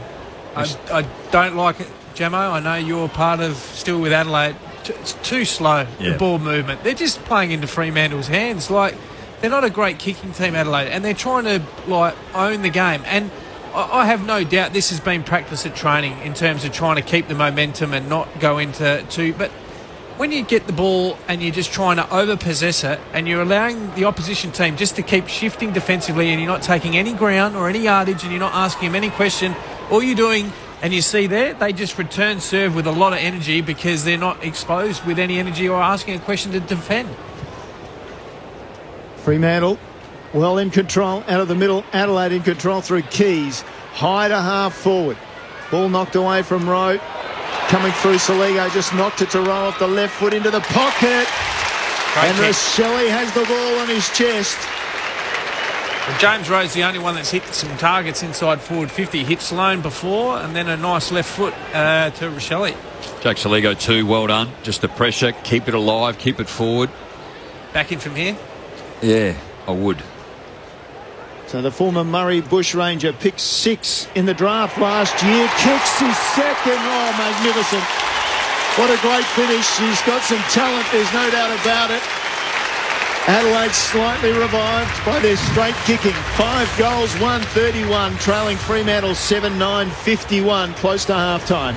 It's 31-16 inside 50s, and Adelaide, they're not necessarily efficient, but when in front of goals at the moment, it's actually what's probably just keeping them in. But you're right, Campo, around the movement in which they are slow. They're holding on to possession, and even when that last kick came in, Wayne Miller hasn't played football for 2 years, but he's turned it over a couple of times today with just the poor kicking to do so. Mitch Hinge tries to tackle and maintain it, but as Fremantle have done all this first half, is once they're clean with their hands, they get the numbers out wide, they've got the runners to come, and then they've got the speed to get it over the top, and it looks really good. It's going to be something special. Josh Rochelle picked 6 in this year's draft. Adelaide down by 20 points. O'Brien taps it down to Sloane, who's gang tackled by a couple of Dockers. Diving in is Dawson. His handball wasn't a great one either. Ricochets to Sarong. Clearance for Fremantle up to centre half forward. Brown in front position, couldn't take it against Schultz. Hinge comes to assist. He's wrapped up by Switkowski. Can't go anywhere with the footy. Ball up to come centre half forward for Fremantle, attacking the northern ends, up by 20 points. And if you're comparing to Angus Brayshaw, 14 disposals, 420 metres gained. Matt Crouch, 16 possessions, 18 metres gained. Ball spits out of the contest, and it came to Keys from Rowe again, sparking the Crows. Wide with a hand pass, it goes to Hinge inside forward 50. McHenry read it off the pack. Was it in the back? No, said the umpire. Was it holding? No. Rochelle picks it up, snap, goes straight up in the air, and eventually the Dockers smash it over the boundary line. Crowd not happy, a little bit of push and shove, but finally things are coming alive. Close to half-time at the Adelaide Oval. And it's 20 points the margin in favour of the Dockers. Yeah, probably a little unlucky there in the end, wasn't it, too? I think it was Alex Pearce straight into the back of McHenry. We've seen plenty of those given across the first round for in the back. Tossed in, Adelaide's attacking 50. Meek took it out of the ruck contest, gave it to Mundy. Quick clearance was an errant one. Keys intercepts. Now Dawson. Big long kick towards the top of the goal square. It's too far left. Minor score goes the way of the Crows. And that will make it a 19-point deficit late in the second quarter. So the Dockers really under pressure for the first time. Brodie Smith kicking that minus score. So it'll be the Dockers coming out, and they find Pearce. Ryan bringing the ball back in, and Pearce with a strong mark just in the shade here on this western side of the ground. Warm day in Adelaide. Pearce goes down the line. Players will be looking for this half-time break. Off the pack, Switkowski. Hand pass wide for Banfield. Couldn't pick it up. Hinge did. Couldn't one hand pick up, and then Banfield came back and intercepted the hand pass, or at least knocked it down from Smith. And now on the ground, umpire will say, give it to me. Players on hands and knees and very slow to get up. Duday was the last one with the ball. And near the interchange gates, it's thrown in the air. Meek won it down straight to Switkowski. Hands it off. Good ball by Tucker to Brayshaw, and now into the 50 for the Dockers. He bangs it long out in front of Schultz. He's running up against Murray, bangs into him. Ricochet's out though. Tracy can gather and curl it through from the left forward pocket. Unlucky there for Nick Murray, who did everything he could to halt the momentum of the Dockers, but it spilled out, and Josh Tracy capitalises with a snap from 30. Fremantle back out to a 25-point lead. 8-9-57 plays Adelaide's 5-2-32. Approaching half-time on Grandstand AFL, your experts Rod Jamieson, Scott Camporelli. Oh, they're just getting belted through the midfield now, Jamo. Like that handball chain, Nick Mark, well done. He almost got it done for Adelaide, but if I was Adelaide's back six, you got to get up there and talk to that midfield group because they're just getting punished with handball, run and receive into gaps, and it's coming in uncontested. So Brayshaw's had 15, Sarong 14, David Mundy 11, and Clark, who's off half-back, 11. And you've got Matt Crouch and Keys with no real influence on the game at all with their highest possession winners. Back in the middle, O'Brien with a beautiful tap down. Sloan looked like he was held. Umpires said no, the second one too high, so Adelaide will get the centre break. Have they got time? Oh, it's smothered off the boot of Sloan. Only as far as half forward. Tucker comes in, slips it out for Brayshaw with his left foot wide, looking for Mundy. It goes over the boundary line. Umpire said that was sufficient intent, so we'll get a throw in at right half forward for the Crows. Good crowd in attendance. It's probably only the middle tier that's rather empty this afternoon. Everything else is fairly crowded. Toss back into play. I think the other half have melted away, haven't they, in the sun here? You have to move over to this western side in 30-degree heat. The halftime siren has blown. And Adelaide just trying to hang on here. Fremantle keep bursting away. They've pushed out to a 25-point lead after leading by 17 points at quarter time. 8-9-57 plays, 5-2-32. The goal scorers at the major break for Fremantle, 2 to Schultz. Singles to Clark, Tucker, Frederick, Tracy, Lobb and Banfield. Meanwhile for the Crows, 2 to Fogarty and Rochelle and 1 to James Rowe. It's been great to have your company this afternoon on Grandstand AFL and ABC Radio and Sport Digital. Earlier today, Hawthorn defeating North Melbourne by 20 points. Still to come, West Coast host Gold Coast over at Perth Stadium. The text line, if you'd like to get in touch, 0437 774 774. Dave says, "Hi team, I hope this game does not turn out like the Cats and the Dons because I am gone. I will switch off. It's the worst game of round one." That game on Saturday was a 11-goal blowout. Geelong defeating Essendon. So we're not at that stage yet. Fremantle only up by about 4. So we'll see if it continues. Henry believes it's heading that way in Melbourne. He says this is a smashing in progress. The scoreboard just hasn't reflected it yet. Well, I'm only going to say, though, it is round one, and I'm not saying that's an excuse, but Adelaide are playing that bad at the moment. The way they're using the football, you have a look at the stats. Yes, they're getting enough of it. They've got just the same amount of footy. Fremantle are kicking a lot longer, and look, they are playing better. They are the better side in that first half by a mile for all the reasons we have highlighted. Their efficiency, their run, their carry, and their targets, and they're putting the back line and the midfield under enormous pressure. The last kick from Adelaide is really poor. They're working so hard. But at half-time, if you're an Adelaide supporter, you're only 4 goals down. I don't think it's heading towards a blowout.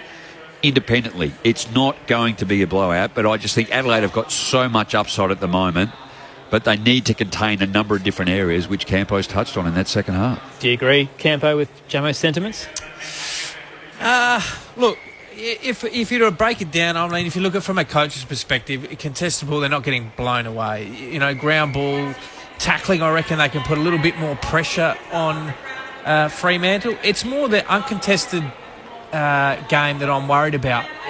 What happens, Jamo? Those contested ones are okay, but in these conditions, under fatigue, the pressure will drop off naturally just because of the players' work rate. I mean, Adelaide are trying, but Fremantle are just too slick with their ball movement, and they're just opening them up, particularly through the middle of the ground. They've got more run through the middle of the ground with Brayshaw and Sarong and Mundy and Clark and, Switowski and these guys that are just running hard through the middle of the ground.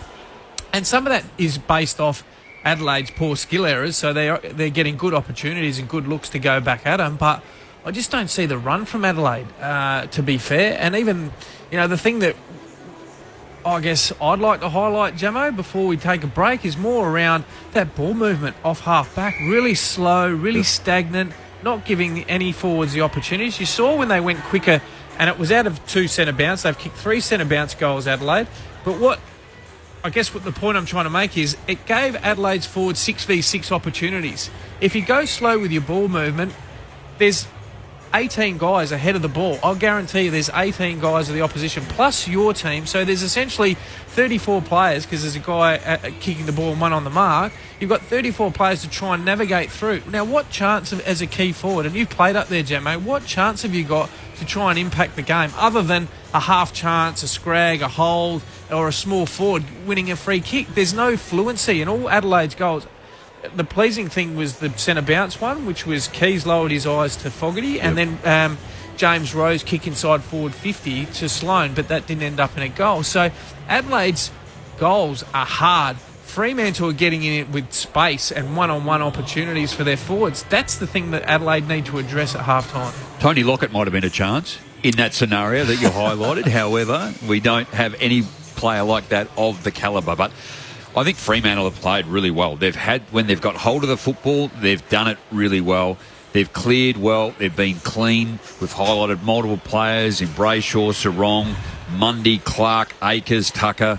These guys have used it really well. And all the things that Campo just said, when they have, there was that passage of play where Adelaide had 5 or 6 kicks that were short, transition. They tried to come into the middle. The kick was poor. 3 kicks bang straight over the top. And that's pretty much how the first half Adelaide's has gone. whole scores come from stoppage. Yeah. So what does that tell you? Because the game is 6v6 ahead of the game. Yeah. So that's the difference. Adelaide have not scored off turnover at all for the game. Scott Camporelli, Rod Jamieson, your experts. The leading possession getters at half-time. Andrew Brayshaw has 16 for the Dockers. Matt Crouch has the same for the Crows. Caleb Sarong has 14. Ben Keys has 15. Wayne Miller on return has 7. Jordan Dawson on debut has 6. Jake Saligo on debut only has 1. Joshua Shelley, as we touched on, has kicked 2 goals meanwhile. For the Dockers, for them, Mundy's looking good as well with 11, and Will Brodie on his first game, the former Sun, has 13. It's been great to have your company this afternoon on ABC Radio and ABC Sport Digital. Plenty to come. We'll see if the home side can make it a bit more of a contest with the Dockers up by 25 points at the major break. But for now, let's take the latest from the ABC newsroom.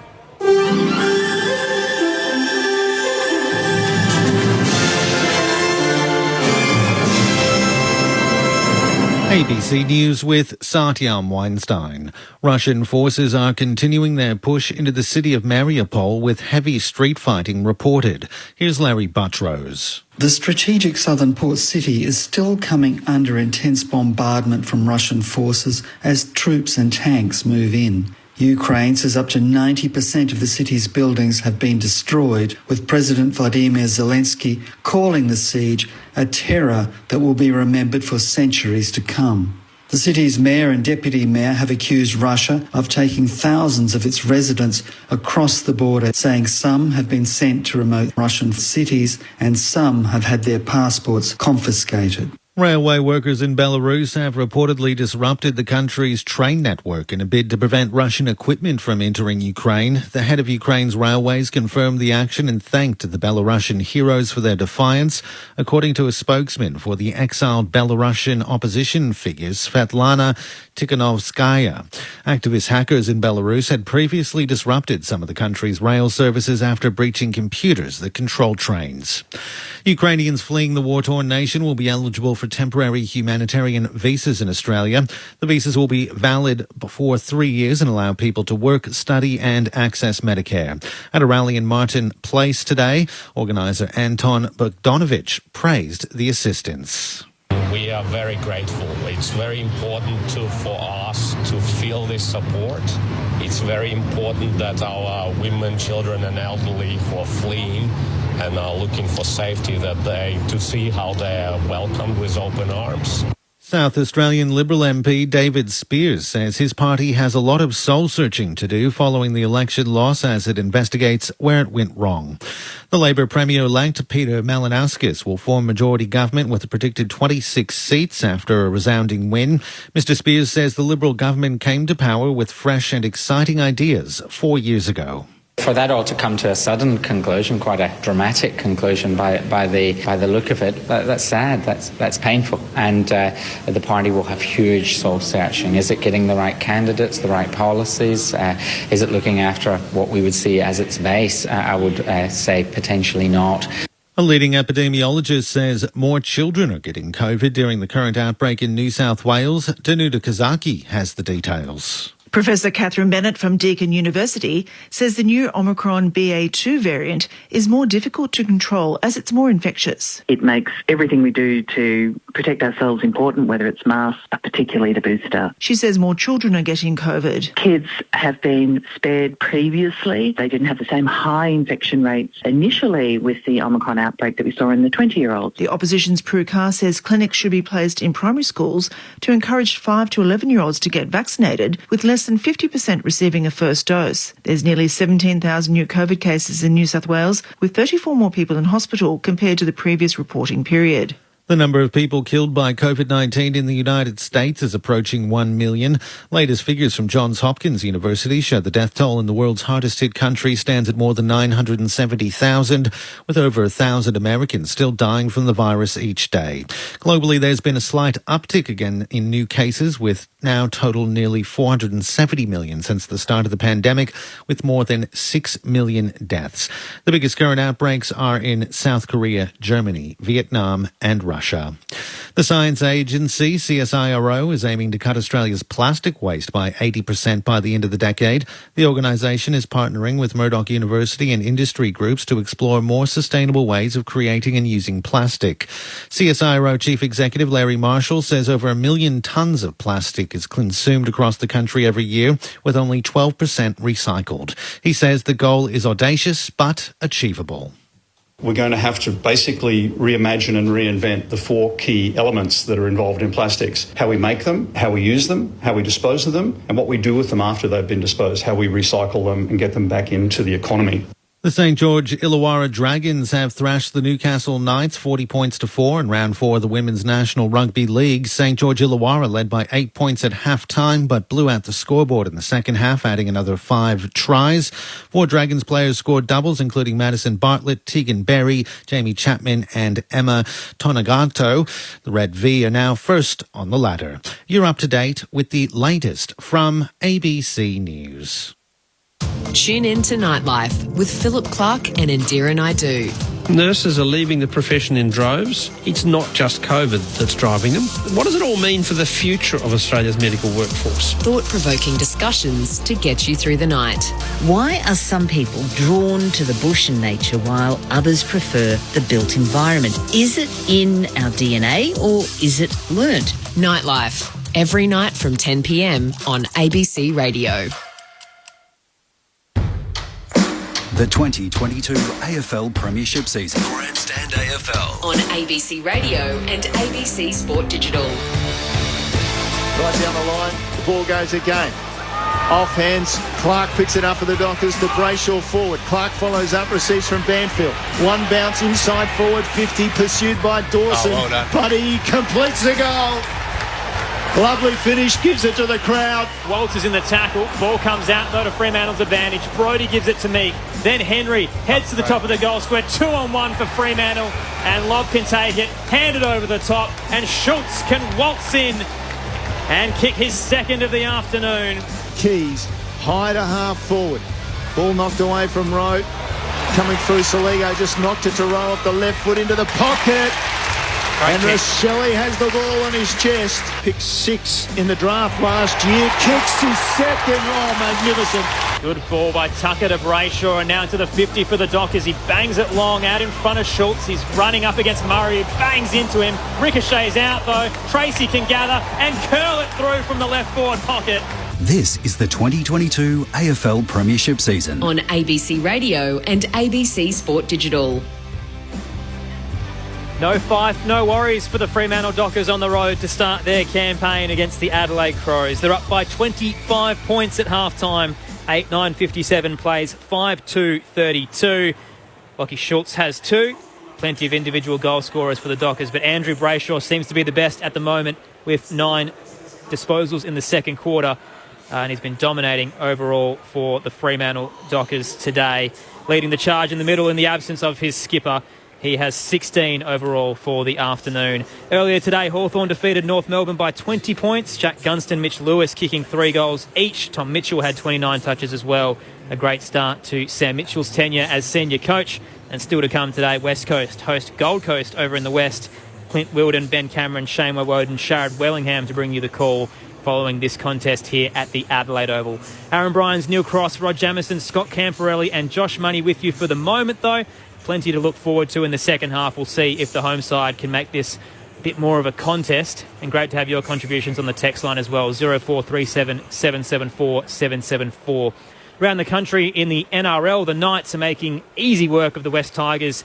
62 minutes gone, 22-4 there. So the Knights leading at the moment by 18 points. And in the A-League Women's, Melbourne Victory look like they're set for a grand final appearance against Sydney. They lead 3-0 over Melbourne City, 72 minutes gone. So Melbourne City will need something special to come back from here in the A-League Women's. At the moment, though, it is Fremantle leading over Adelaide by 25 points. On the text line, Reece Nicholson has messaged in from Broomhill, says, loving the call, up the Dockers. I'm out celebrating the Broomhill Bears flag in the cricket. Give me a shout out. Congratulations, Reece. Be a very exciting and fun-filled afternoon for you. What colour is the Broomhill Bears? Good question. I know cricket would be all white, but they'd have a couple of colours. I'll rely on Reece to let us know there on the text line. They'd be brown, wouldn't they? Brown bears. Broomhill Bears, yeah. So the Broomhill Bears, premiers, very exciting for them. Alex and Nolamara has texted in, says Adelaide are really missing Taylor Walker. That has been evident, but also the disposal efficiency, I think, inside 50 is a bigger problem. Well, I know I joked and said Tony Lockett he'd probably get a kick up there, but they just haven't got the footy in clean enough so I don't think it matters who's up there at the moment, and it's evident now that Darcy Fogarty's led a couple of times. They've not been able to hit the target. Elliot Himmelberg's led a few times, and he's had to work really hard to get it. Josh Richelli's done really well. He's kicked his 2 goals. They're small forward. But they just haven't been clean with that last kick inside 50, and it was an Achilles heel last year, and they've struggled in the first half already. Well, I'll give you one stat, guys. Sorry, Aaron. I had having a look in the break. Inside 50 kick retention, so essentially marking the ball a percentage, right? So Adelaide have had, 18 inside 50s. They've retained possession inside forward 50 at 18%. Fremantle, on the other hand, 54%. Yep. That's the ball game right there. To be able to hit targets and actually give your forwards an opportunity. And I know that our text that came in there, Aaron, I'm not sure Taylor Walker is even the difference at the moment because the ball's not getting in there with any fluency. M from Melbourne's also messaged in, says, hi team, loving the call. I may have rose-coloured glasses as a Crows supporter, but it is only the start of the season. They are building and need time. You have to take the good with the bad and the ugly. In comparison to last season, I know disposal efficiency is going to be the big talking point from this game, but are you seeing improvement out there, Jamo? I said right at the start, I want to see the defence of Adelaide and then how they move the football from defence and through the middle of the ground and move it forward. And they need to move it quicker. That first half, that's not how things or Adelaide supporters want to see Adelaide at all move the footy. What I did like in the game against Port Adelaide a couple of weeks ago is for 2.5 quarters they actually got going. They actually had the run and the support and they used it and they came inside several times. And yes, it's a practice match, but it was a really solid hit out by both teams. They went with almost their best teams on both sides. So now Fremantle have been able to shut it down. Adelaide have been under enormous pressure. There is the heat that they have to contend with too. If you haven't hit the first one or the second, you're a bit concerned about, all right, will I have a crack at this again or not? And you've seen Adelaide go exceptionally wide when they have come out of defence, so they haven't hit their targets. They've put it out on the full. The football's coming straight back in. And just when they have been able to push down, they try to come through the middle on occasions and they've missed their target. And the footy's gone flying straight back over their heads. So to answer your question, no. I haven't. And I haven't liked what I've seen in the first half. We got there in the end.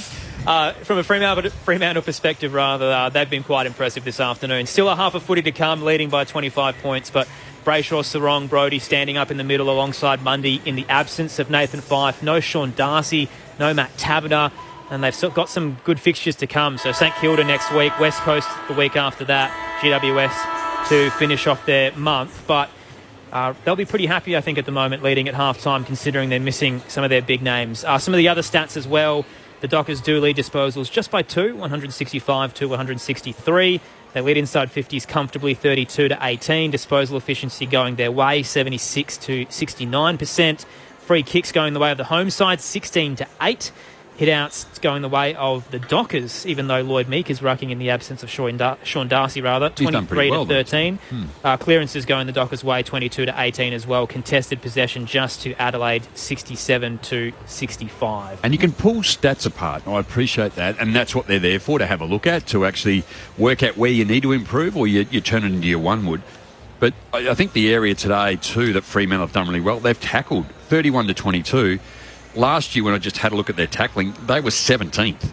And their tackles inside 50, they were 18th. So if you're looking for small improvements across their game, the areas how clean they've been, but the defensive side of the game, they've actually, when they haven't had the footy, they've tackled really well today. Third quarter about to get underway shortly on Grandstand AFL. Great to have your company on ABC Radio, Sport Digital or the AFL app. Aaron Bryans, Neil Cross, Rod Jamison, Scott Camporelli with you. Jamo, Campo, do you want to change your tip heading into the second half? No, I'll stay with Adelaide. I think, we understand, even with Darren Burgess, I mean, that placebo effect of someone who's come from a premiership team, and he obviously runs a really strong program, so they'll run the game out Adelaide, no questions there. But my only concern is, do they run out of legs a little bit earlier because they're too busy trying to defend and chase rather than use some energy and get some energy in how they move the ball? I'd love them to throw it, because we can sit here and talk about what they need to do. Adelaide need to move the ball quicker. That's essentially what needs to happen, because they're just allowing Fremantle the opportunity to turn the ball over. Jordan Dawson, Campo's gone to the back half as well. Hinge onto the wing for Adelaide, and Philthorpe, who really needs to step up, albeit only in his second year, needs to find the football at full forward. Out of the middle, O'Brien, he had it briefly, now he's got it. Flips out a hand pass wide for Keys. He looked a hand pass as well, but he came back onto his left foot and sent it long for Adelaide inside 50. Himmelberg with the contest, Rowe at the front. Can snap for a perfect start, and they've got it, the Crows. 2 for James Rowe. Perfect start to the second half. Don't give up, Campo, on that tip. 8-9-57 Fremantle. Adelaide 6-2-38. What a perfect start it was. Yeah, well, once again, give your forwards an opportunity. A good set of bounce clearance by Adelaide. Ben Keys just got it in there once again. And then you've got dangerous forwards. You've got Rowe. He's a renowned goal kicker. So is Rochelle. He's drafted in that part of the game. And Fogarty, if you give him an opportunity, he will hit the scoreboard. So, well done to Adelaide. Great finish, James Rowe. Adelaide took 10.5 minutes in the first quarter to get their first, 10 in the second, and only 19 seconds in the third. 19-point lead to the Dockers. Just an update, injury-wise. Lockie Scholl was activated in the second quarter as the medical sub for Andrew McPherson. A hamstring injury there down on the boundary. O'Brien wins it down. Brodie coming through, though, for the Dockers. Busts through a couple. Hands it off to Mundy. Back to Brodie. Runs to centre half forward. Plenty of space to walk into. Heads long towards goal. Too far left for the former Sun. Minor score to the Dockers. Up to a 20-point lead. Early stages of the third quarter on Grandstand AFL. That would have been a quick reply. Straight back. But don't they just get that one handball and they put one out. Adelaide gets sucked in, and then that handball out to Mundy, and then away they go. Will Brodie just sets it up. He could have had another bounce, actually. So Dawson kick in out to the eastern side of the ground. Dockers have it in their possession. Wasn't a great hand pass from Meek. Set a job for Clark. Went back and got it. They're on centre wing now. Clark gave it to Logue down to half forward. Did he miss everybody? Yes, he did. Out on the full.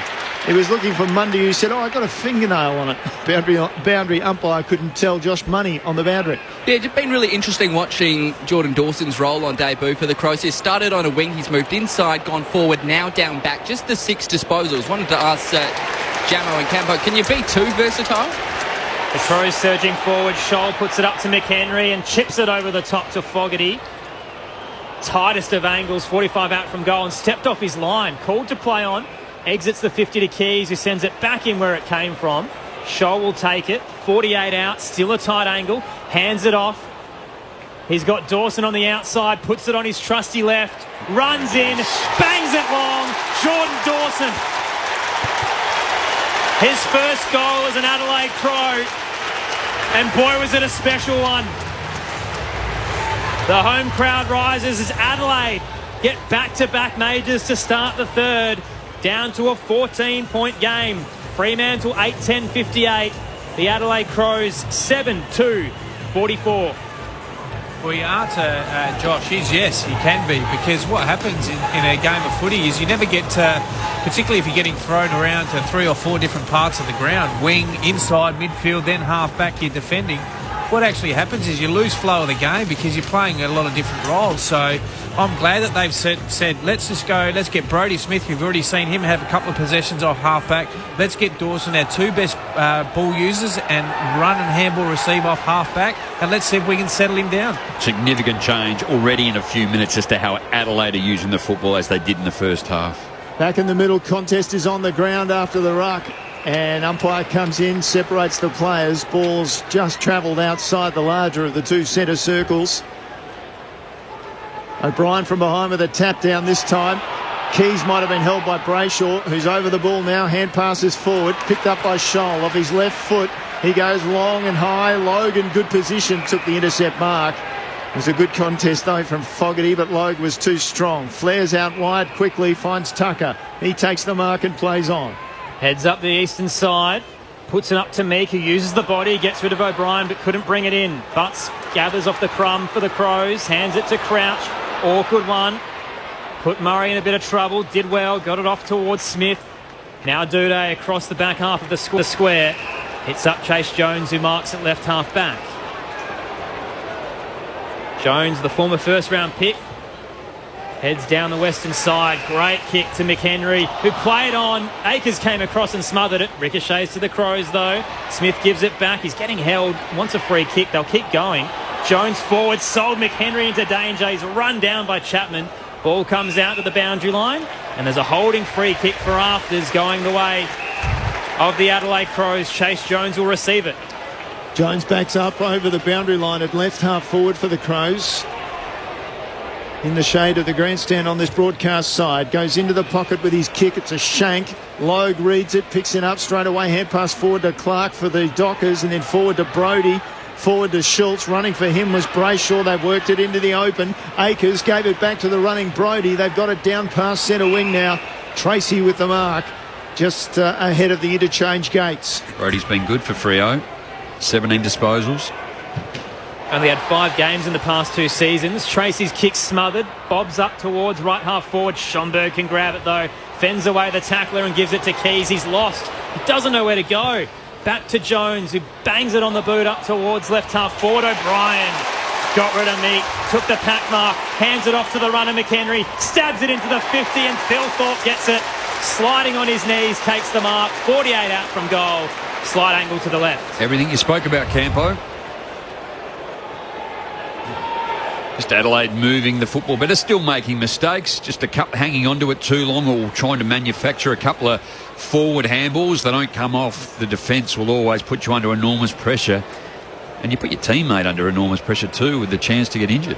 His 3rd touch of the game will be a big one.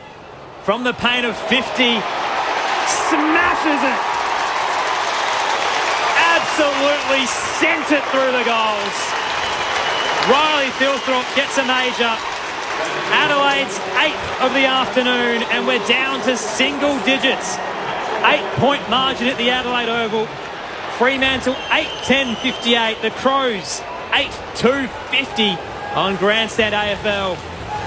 Well, you just have a look at some of the key stats. Disposal efficiency, almost 90%. And that's because they're actually running and asking a question. 25 uncontested possessions, 5 inside 50s for 3 straight goals. Perfect start. Nearly double, isn't it? 2 uncontested marks, 8-2. Uncontested possessions, 25-14. So now just putting the pressure back onto the defence in the midfield of Fremantle. Oh, what's in store now? All of a sudden it's a big contest. Ball back in the middle, bounces high. Meek couldn't get it. Bounce in the end favoured O'Brien, was taken down by Meek. Umpire calls play on advantage. Adelaide with another centre break through Keys. Long, direct, ball to the front. Through came McHenry, couldn't get it. It falls for the Dockers, and they make a mistake through Akers. Under pressure. Ball out of bounds on the full. Saligo in his first game stands 40 from goal, the man on the mark. And Saligo will come in from over the boundary line, hard against the fence, about 40 from goal. We should be able to do this. He's smart. Although, who we got here? I think we've got Jordan Clark's coming on the right, so he's picking up what he thinks he might do. So he comes in, kicks a drop punt across the goal face, and Thilthorpe was up.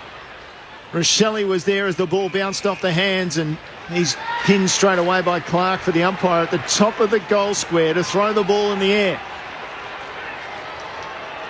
Jamie Broadbent tosses it up. O'Brien tries to take it away from the contest. Sarong wraps him up. It's not going anywhere. Let's try this again. Meek in the battle with O'Brien.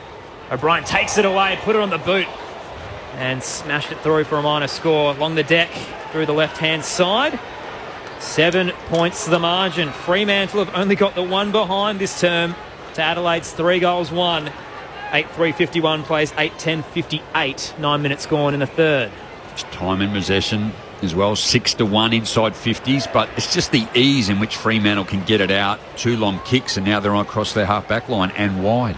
Ryan went into the pocket to Logue, and then Logue went longer to Tucker. He's at half-back, goes inside with his kick. Young just takes it down very low. Himmelberg thought maybe it was a half volley. The umpire played the mark. Young still at half-back. Tucker's made some room for him, and they've moved it another 20 metres sideways slightly, but down the line. Tucker waits. Now he's called to play on. Against the boundary line out there on the eastern side. He goes long. O'Brien from behind knocks it down. Duday with a hand pass straight away to Keys. Schonberg running forward of him. He's against the boundary line. He chips it to half forward. He misses McHenry, but it comes to Fogarty. Hand pass out to Himmelberg. Dodge once, and he got away from Cox, but from behind, Logue ran him down for the free kick. He thought he was just rolling down Glenelg Oval. Or Glenelg Beach. This is AFL, Elliot. Handball it. Great tackle from Griffin Logue, who heads up the eastern side for the Dockers. Good pack mark from Dawson, who rises over his teammate Duday. Looks good behind the football. Bit quiet on debut, but has certainly showed some promise. Great goal from outside 50. Now pops it short to Duday. He's at right half forward. Switkowski stands the mark. Right in front of the Gavin Wanganeen stand. Sends it into the arc for the Crows. Fogarty trying to smash through the pack. Logue stood his ground, couldn't get a fly, and it's knocked over the boundary line to be tossed back into play in front of the scoreboard. Fremantle up by 7 points in the third.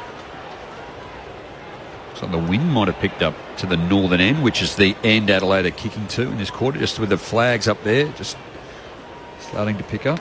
Could be seen as good and bad news. Tap comes off the ruck contest from O'Brien straight down to Keys. He was nabbed immediately by Brodie, so forces another ball up. O'Brien takes it out of the ruck, kick partly smothered. Brodie on the ground, still fighting, and he's deemed to have... No, he isn't. I just thought for a moment the umpire was circling, but he's called for the ball up. Keys was all over Brodie. So the ball's barely gone anywhere in the last 3 contests. O'Brien with a tap down again. Sarong comes out of it under pressure, kicks it outside 50, marked immediately by Scholl. And I thought he actually marked it right on the 50, but the umpires set the mark for Switkowski just outside 50. Scholl puts it into the forward line again. Himmelberg comes from behind. It comes to Brodie at the front. It spills out. Saligo's got it, just hits a hand pass in hope, and then Cox picks it up for Fremantle, and he clears the area. Bouncing ball didn't work favourably for Tracy. Murray can mop it up, gives it to Brown under pressure, curls it into the 50. Rowe flew but didn't get the height. Knocked down. Sloane puts his head over the footy and turned it over with the hand pass straight to Sarong. Fremantle looked away, but Walters got caught. McHenry gets the free kick, plays on, chipped it looking for Himmelberg, but Rowe stuck a hand in the way. Ball bobbling around now, 40 out from goal. Himmelberg gets it to Saligo, may have been caught high, as was Tucker. Umpires put the whistle away. Himmelberg puts his head over the footy. Pearce wraps him up. Ball comes out. Brodie's pushed to ground. Diving on him is McHenry. Ball up to come. 45 out. 45-degree angle to the left. Inside Adelaide's attacking 50, down by 7. I think the crowd's having an influence at the moment. Just waiting for a free kick to be pulled out. Saligo takes it off the ruck contest. Sends it high to the goal area. Off hands. Rochelle Rhodes. And he's got a goal. 3 on the debut for Rochelle. And Adelaide have really come hard. It's a 1-point game. Fremantle 8-10-58. Adelaide 9-3-57 halfway through term 3 at the Adelaide Oval. What a turnaround on Grandstand AFL. Well, I was just watching on the replay. He just spat out of the stoppage, and like any small forward, get front and centre. 70% of the time the ball will drop into that part of the ground. He was just clean, just came through, caught it on the full and kicks his third goal on debut, as you call, Crossy. So great contest by Phil Thorpe and Fogarty to allow that to happen. But you can see already, guys, I mean, 11 inside 50s to 1, 4 goals, 1 to 1 point. Fremantle really haven't got it past centre. So we're talking about a forward half game. Adelaide certainly playing at this third quarter. Absolutely flipped everything of what they were doing in the first half just to the early stages. 14 minutes of this third quarter, just double the distance in Adelaide's favour. 80% efficiency, just so much in favour. The uncontested 33-20. 1 point game. Fremantle get the quick clearance. Brody to Mundy. Short pass to Switkowski now. Just left of centre half forward. Thought about going to the pocket. Sends it long instead to Tracy. Up against Murray. Couldn't take the mark. Brown's caught in the tackle and it was high.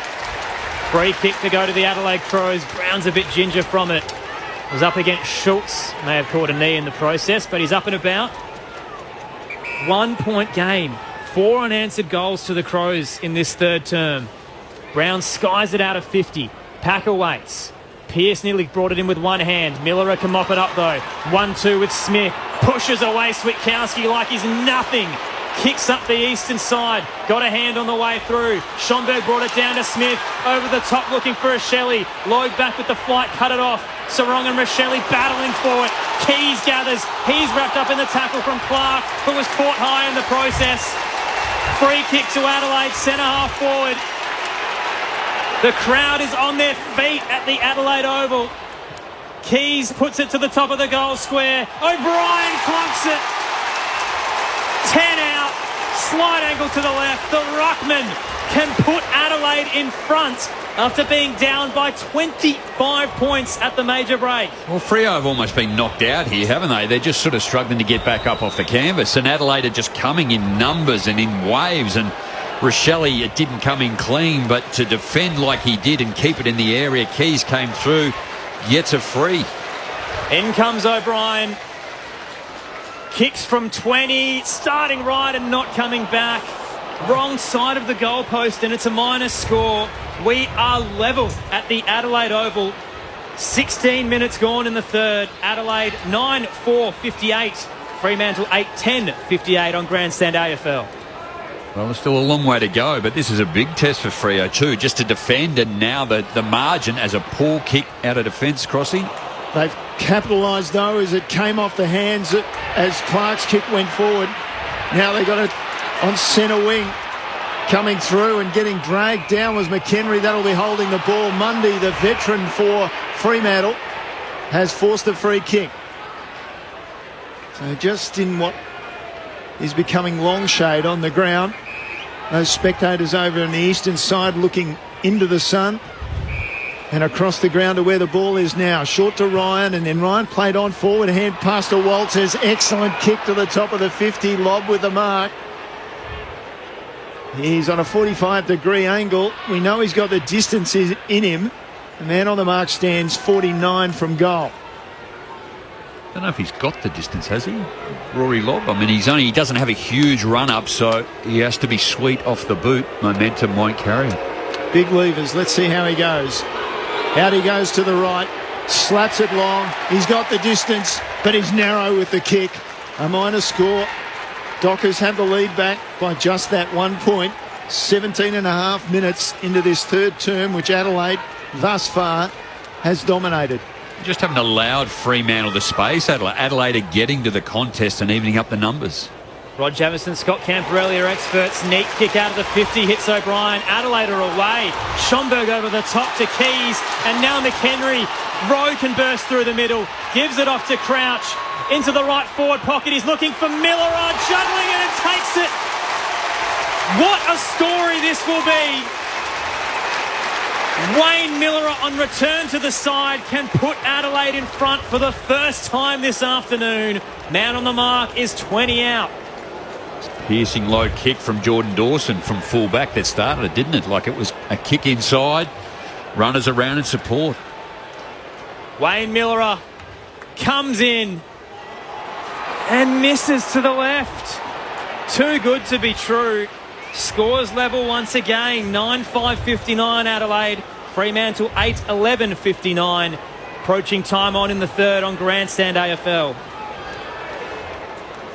So it'll be Young to take the kick in for the Dockers. Comes to this broadcast side of the ground with a long kick. Fogarty punched it forward.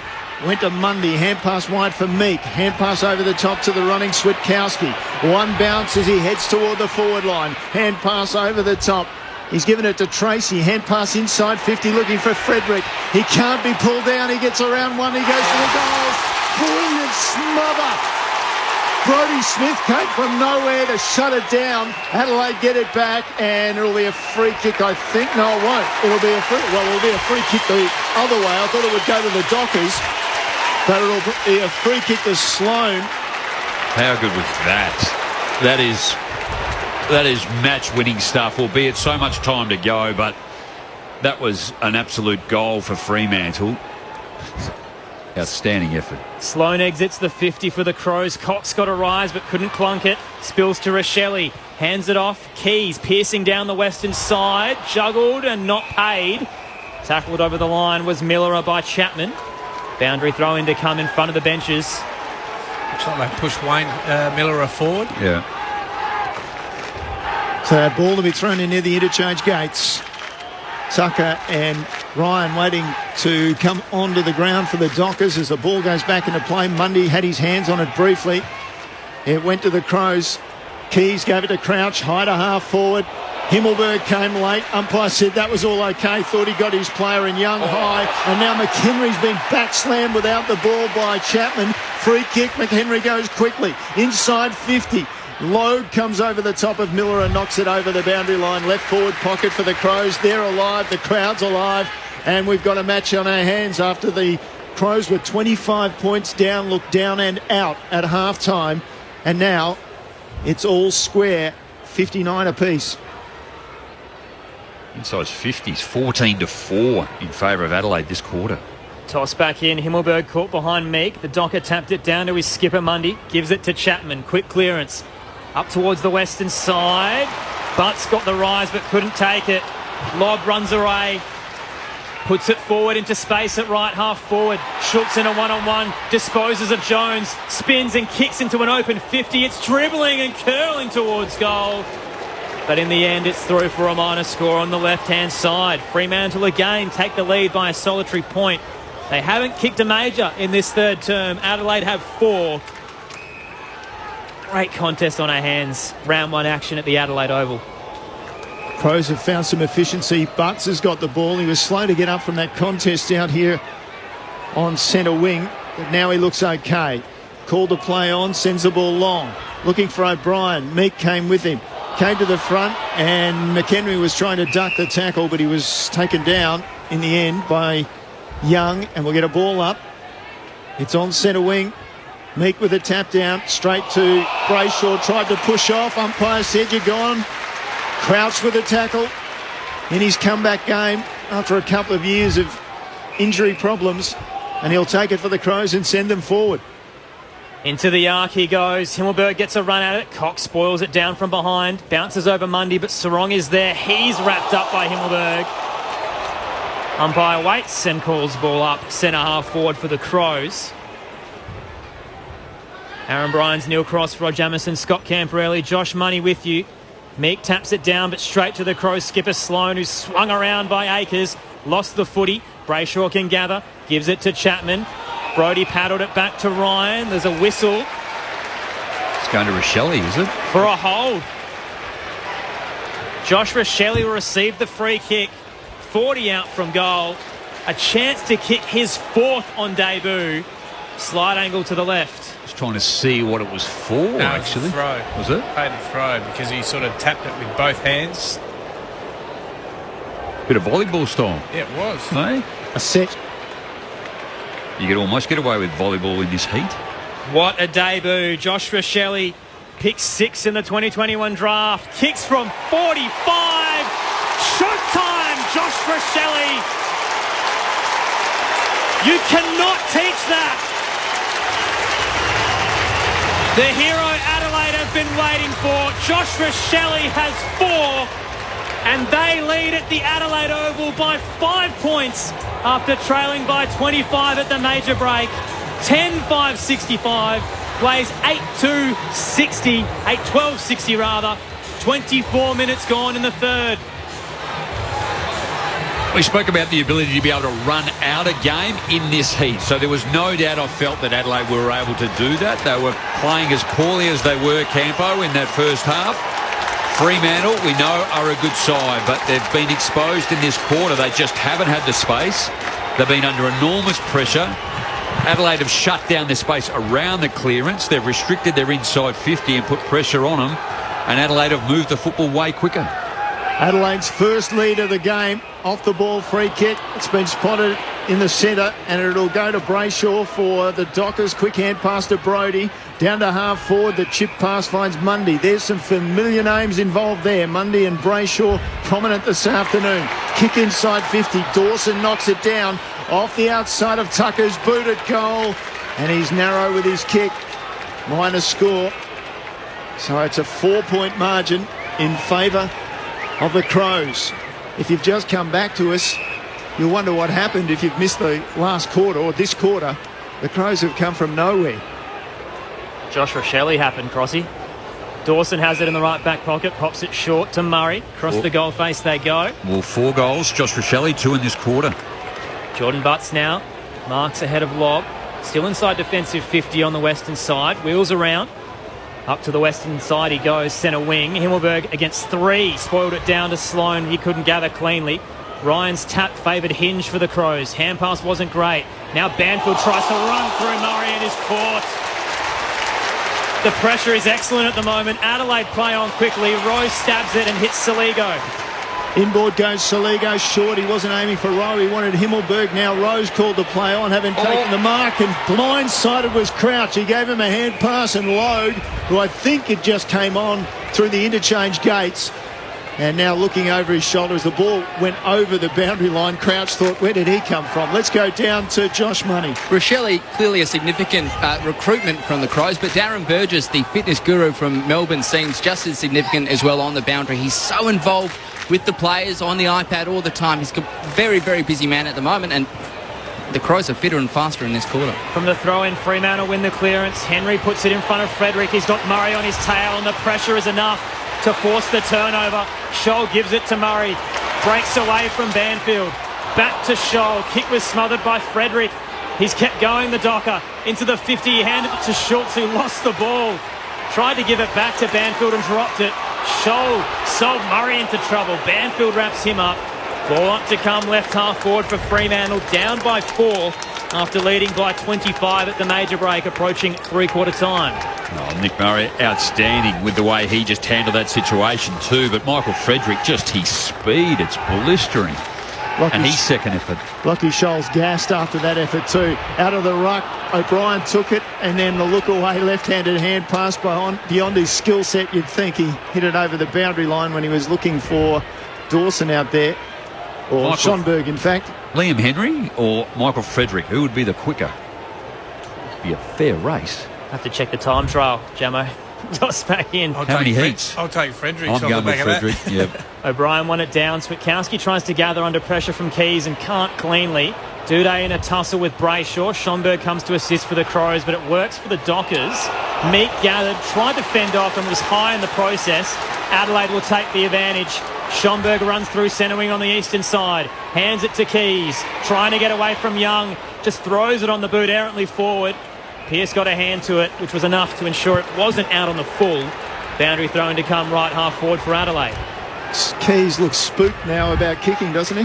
Well, to be fair, to give the kid some credit, he's been the best player on the ground this quarter. He's had 11 possessions, 200 metres a gain, and going at 82% disposal efficiency. So he's had an outstanding quarter. Boundary Umpire perhaps affected by the heat. That was a short throw in, didn't get to the ruckman. Ball on the ground. Umpire will come in now and separate the players. Not long to go in the third quarter. Players will want the break, especially Fremantle, especially Justin Longmuir. He won't be happy with his side. So the ball comes off the ruck contest again. This time Scholl got it. Frederick couldn't take it. And as Scholl kicked around the corner, it went to Brodie. He clears the area back towards centre wing. Walters was clever, but ultimately had to take it over the boundary line. Out there on the eastern side, brave Adelaide fans out there. They've been sunning themselves all afternoon, and that western sun is getting lower and lower into their eyes. The worst possible thing now, Adelaide have done so well to get back in this game if they give up a cheap goal here, Gemmo. Yeah. Toss back in, true centre wing. O'Brien in front position with an awful tap. Almost lost the flight. Coming through, Mundy got a handball away to Brodie. Now Brayshaw for the Dockers. Heads to the left forward pocket. Too high for lob. There's a whistle, and it's going the Crows' way. Lenny Gupta spots an infringement, and the Crows have it in defensive 50 once again. Jones spots his skipper. Hits up Sloane, centre half back. Needs some options. Doesn't have a lot. Finally spots a player out wide on the eastern side. Scholl marks uncontested. Chips it short, hits Rochelle on the logo. It's got Schoenberg if he wants him. Goes short instead, further down the line of the square to Keys. Keys drops it at the top of the 50, comes off hands. Brodie Smith running through onto his wrong side, his left foot. Oh no! What a kick! Brodie Smith kicks a goal from 40 metres on his non-preferred left foot. You could count on them one hand the number of times in his career he's kicked the left footer, and he kicks a goal, and Adelaide get away. A little break as we go into three-quarter time by 10 points. Adelaide 11-5, 71. Fremantle 8-13, 61. What a magnificent turnaround by the Crows. Well, what I loved about that, Jamo, is they, even though it was they were shifting it by foot, they were going forward. There was forward movement. So you saw Sloane. They got back into the corridor. Then they put it out wide. Then they came back into the corridor again. Then Keys tried to get Schoenberg, who almost turned over. But you get rewarded in this game if you're a bit brave with your ball movement. You've got to be willing to hit the scoreboard and attack the opposition. Otherwise, you won't hit the scoreboard. 600 metres further. Adelaide against Fremantle. So, and then you have a look at the long kicks in this quarter alone, 10-20. So, to Campo's point, Adelaide are moving the footy forward as opposed to the shorter kicks and not travelling anywhere. The Crows by 10. Meek wins it down in front of Brayshaw. Does well to Crum. Kicks it up in front of Banfield. He's got Murray on his tail. He wraps him up. Ball stays in play. And Murray leapfrogs over Banfield to try and get possession. It rolls over the line to be tossed back in. 6 unanswered goals to the Crows this term. Can Fremantle get one late? Nick Murray only in his 14th game. He's going to be a player. In it comes Meek, had the better, but it was taken away by Dawson. Gave it to Schoenberg, pulled down before he could get his kick away. Brayshaw with the free kick for the Dockers. Sends it inside 50 is their time. Dawson rides high and takes an intercept defensive mark for the Crows. It says, let's just calm things down, boys. Take our time. He's in the right back pocket, and that'll do. 6-goal quarter by the Crows without answer from the Dockers. They turn around a 25-point deficit and get a good ovation, a standing ovation from the crowd, their home crowd here at the Adelaide Oval at three-quarter time. Adelaide 11-5, 71. Fremantle 8-13, 61. Grandstand AFL. Great to have fans in their masses back at the footy, and they're showing the support for the home side. Fremantle looked great in the opening half.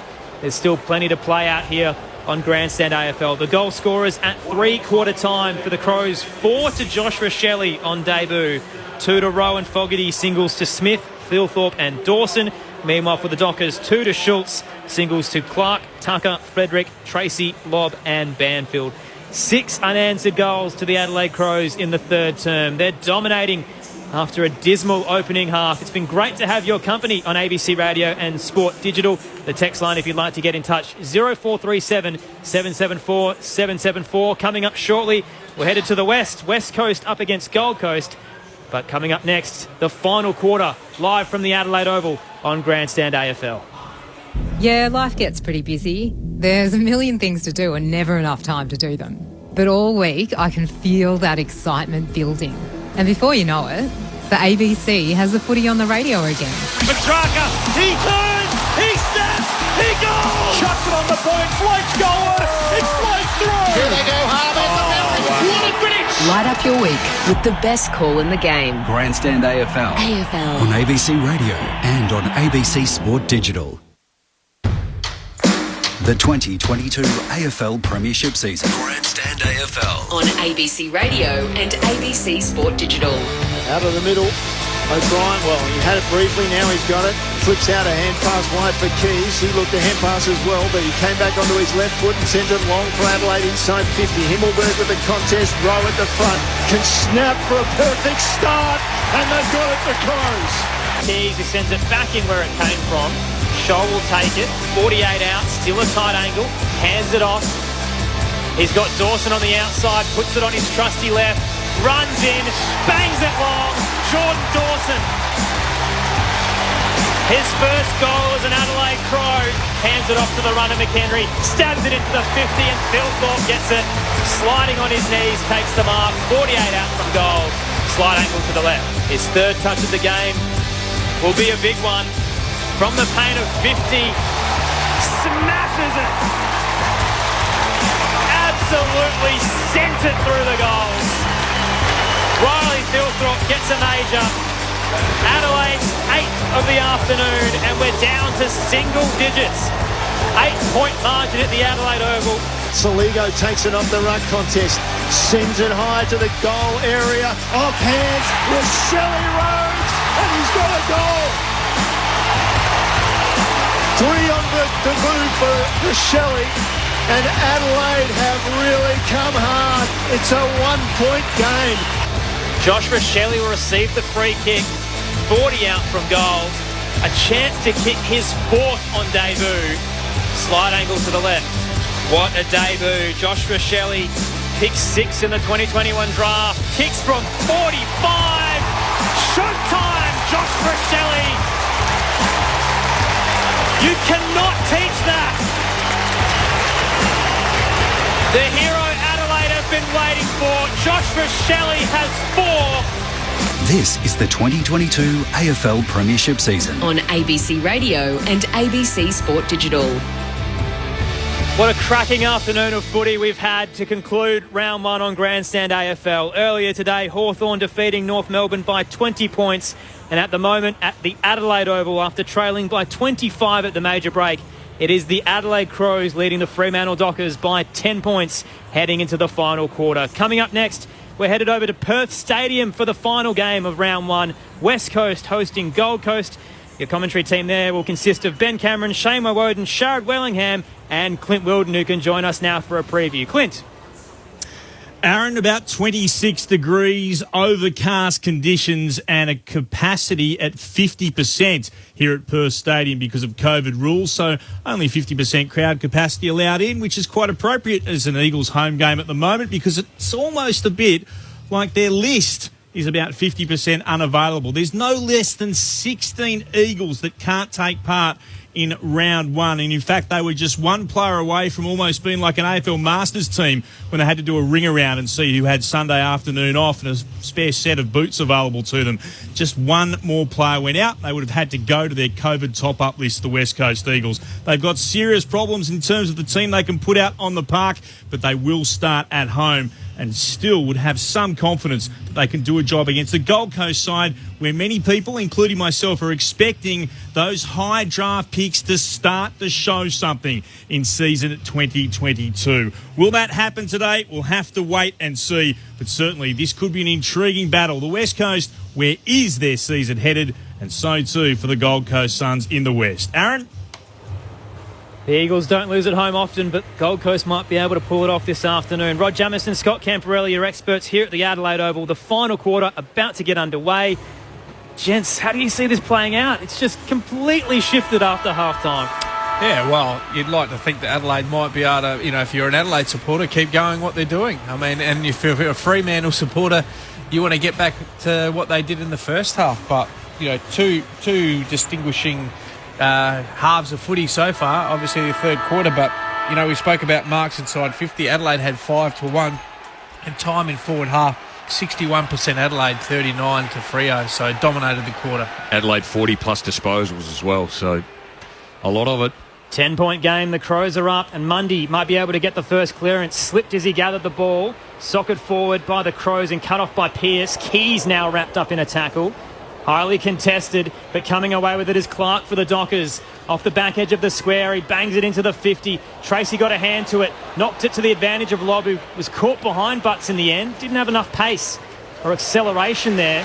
Dawson can mop it up and exits defensive 50 to Scholl. It looks like Jordan Dawson has found his home in defensive 50 after starting in the middle. I'll give him the flexibility. We know he's a quality player. He's already seen he's missed an easy goal, but just that handball off and to kick it from 50 out, it's damaging, but he's got the polish. Received a short pass from Scholl and then went down the line with a short pass to Smith, who's able to find a loose player as well, and it's Scholl who's doubled up, so they're at half-back Adelaide. Eastern side of the ground, Scholl sends it short. In between three Dockers was Sloan, who takes the mark. Crows wanting to move it. The good thing is they're actually moving forward again, not necessarily with the football, but they're running forward to get the football. Forced for a long kick. Came from Ryan. He went back to Clark, then to Ryan. Then they almost lost it, but Clark in the end received it. Went long looking for Banfield, who shoved Smith under the ball and then took the mark. Around on his left foot. He's going to go about 30 from goal. I think he shanked the kick, but Walters almost took the mark. Punch came from Brown from behind. Ball on the ground now in dispute. Still inside the Crows' defensive 50. Keys clears it out. Moore and Hope had found the chest of Rowe. Support from Crouch. Hand passes to him, and then he went to Smith. Forward hand pass found Rochelle. Onto Bowie's been brilliant. Inside on the right foot. Ploughs it long. Almost found Himmelberg. Ball bouncing in the left forward pocket. Bouncing around. Avoiding Pearce. Picks it up. Now he's in trouble. Slipped a hand pass away to Cox. Clears defensive 50 to Young, who dropped the uncontested mark, and Adelaide will swarm. Rochelle gathers from outside 50. Gee, that would have been special. Off the bounce, it's hit the right hand behind post, and a boundary throw-in will come inside Adelaide's attacking 50. Would have been all right. He's got 4 on debut already. He's kicked 3 in both the 2 trials. What about Luke Parker's game yesterday? He kicked 5, wasn't it? 2. Kicked 5. What about the young bloke from Essendon, Martin? Kicked 5 and had 27 on debut. Ball comes back in. And the Dockers are able, through Akers, just to clear their defensive 50. Picked it up off the ruck contest, thumped it long. Ball goes out of bounds. It's still at right half forward for the Crows. Riley O'Brien in the contest up against Lloyd Meek. Some fumbling from Fremantle in this quarter when they have had the football, which we hadn't seen them in this game up today. O'Brien with the double fist down looking for Sloan, who did well to gather off the bounce. Gave it to Crouch, hands it into the 50. McHenry's got a runner outside, and Keys on the left, tight angle, can't make the most of it. Minor score to the right-hand side, 11-point lead to the Crows. 3 minutes gone in the final quarter on Grandstand AFL. Had Elliot Himmelberg, actually, if he used the ride, just put it out top of the square. Just on the wrong side for his left foot, tried to edge around and get a kick. Dockers go long from fullback. Mundy off the pack, took it nicely. Gave it to Switzkowski. Forward, he went to Tracy. Tracy inside 50 with his long kick at advantage. Lob, he couldn't take it. Ball comes to ground, he gets up. Butts has got him. Lob releases a hand pass. Walters in support. He's in trouble. Gives it to Banfield. Around back to Walters. It was a throw to the umpire. And so as a result, Scholl has been rewarded with a free kick in the back pocket for the Crows. Across the goal face he goes to Chase Jones. Michael Walters had a quiet day, only the 5 disposals. He's starting to get on. He's normally a lot sharper, isn't he, both by foot and his feet, age 31. The voice of Rod Jamieson on Grandstand AFL. Chase Jones tries to exit defensive 50, but Hayden Young is there for the Dockers. Former first-round pick. And we had 8 games last year due to a hamstring injury, but it's been good today. Heads back to the top of the goal square, and Tracy gets a clean run at it. Lob held back 2 defenders, and he'll take the pack mark. 20 out from goal, 45-degree angle to the left. Well, couldn't see who the defender was. I think it was Chase Jones. Just didn't fly. At worst, you just got to go with your own bloke, don't you? Just Josh Tracy had 13 goals last season on debut to being picked up in the rookie draft. Kicks from 20 and shanks it to the right. Can't make it 2 for the day. And can't bring it down to single digits either. It's a 10-point lead for the Adelaide Crows. Fremantle 8-14-62. The home side 11-6-72. 5 minutes gone in the final quarter. Really only kicked that off like 4 steps. Dawson brings the ball in for Adelaide, finds Scholl on the eastern side of the ground. Scholl just drops it over the top of the man on the mark. Too short to the umpire. As a result, it'll be play on to go out of bounds from Dawson, who was looking for that return catch. So we'll get a throw in just outside defensive 50 for the Crows. Been under pressure in the first half. Some very disparaging remarks made about their performance, but they've come with a blur in the third term, and early in the last they lead this one. Off the ruck contest, brilliantly done by Keys. They all wandered past him while he wobbled the ball around. Now down the line it goes, and Fogarty's taken a mark on centre wing. Turns around the big kicking forward, just slams it long. Thilthorpe couldn't take it. Off hands through came Rochelle, towed it to his own advantage. Follows up, tunnel balls the ball back to Himmelberg. Gave it to Keys. He's running backwards and then gives it to Himmelberg, who's going forward with the kick to Rochelle. Of course. Story of the afternoon. On debut, Josh Rochelle can stretch the margin again for the Crows. Well, Ben Keys, we were ultra critical. I was ultra critical in the first quarter, but he's actually been the difference. To be fair, his second half's been outstanding. He's used the ball well. He's shown composure, even through traffic at half back there. Then continued his run. We know that his effort's outstanding. 5 on debut. Number six draft pick last season, or last year, I should say, Rochelle. Put the mockers on him. Hits the right post from 45 out. Crows by 11 points. Still 14 minutes to go. Yeah, plenty of time. 7 minutes on the count-up clock played in this last term. What can Fremantle do? They were so good in the opening half. They've lost their lead at the moment. Pearce now takes the mark at left half back. Well, they've just lost their run and their dare. Even their handball, you called it, Jamo. They're fumbling now. They're not as clean by hand or by foot. Pearce down the western side. Meek nearly took it against O'Brien. Did enough to get it to Mundy. Now Henry with an awkward bounce in front of the benches. Put himself in danger and was wrapped up. Holding the ball, Luke Brown. You encourage the young blokes to take them on. You've got the speed to do it, but the decision needs to be a little bit better. He had nowhere absolutely to go other than where he ended up over the boundary line. Yeah, Brown used the sideline really well. Now down the line he goes with a kick at the back of the pack. Schonberg receives off to McHenry, decides to go at the goal face. He had numbers inside potentially, and he's narrow with the kick for the minor score. 12 the margin in favour of the Crows. Opportunity knocks. Do they want to take it? Fremantle's last goal was the 30-minute mark of the second quarter. Out of defensive 50 they go. The back of the pack, Saligo wrapped up. Did enough to get it to Brown. Then Smith bangs it into the 50. Who else? Josh Rochelle takes it on the chest. 45 out. 45-degree angle to the right. Smart tempo, isn't it? I mean, you're a small forward. You play in front of the defender. You get a quick kick in, and he's got the speed. Low centre of gravity. Let's just learn from the last one. Josh Rochelle starts outside the 50. Runs in for number 5. All class from Josh Rochelle. An absolutely outstanding debut. The fans love him. How couldn't you? 5 goals to Josh Rochelle, an 18-point lead to the Crows. 10 minutes gone in the final quarter. 12-8-80 plays Fremantle's 8-14-62 on Grandstand AFL. And not only the 5, he's had that 8 score involvements as well too. So he's been around the mark. But Adelaide's just second half has just been so different to the first. And Could you put part of it down to maybe the heat and maybe Fremantle just get blown up in the first quarter with fitness? But the way that Adelaide came out in the third quarter, that really just blew them away. Well, they got their energy because they started moving the ball, so that just tapped in. Adelaide looked slow in the in the first half too. So out of the middle will be a free kick going towards the Dockers. Keys got the arms free, but not a hand pass.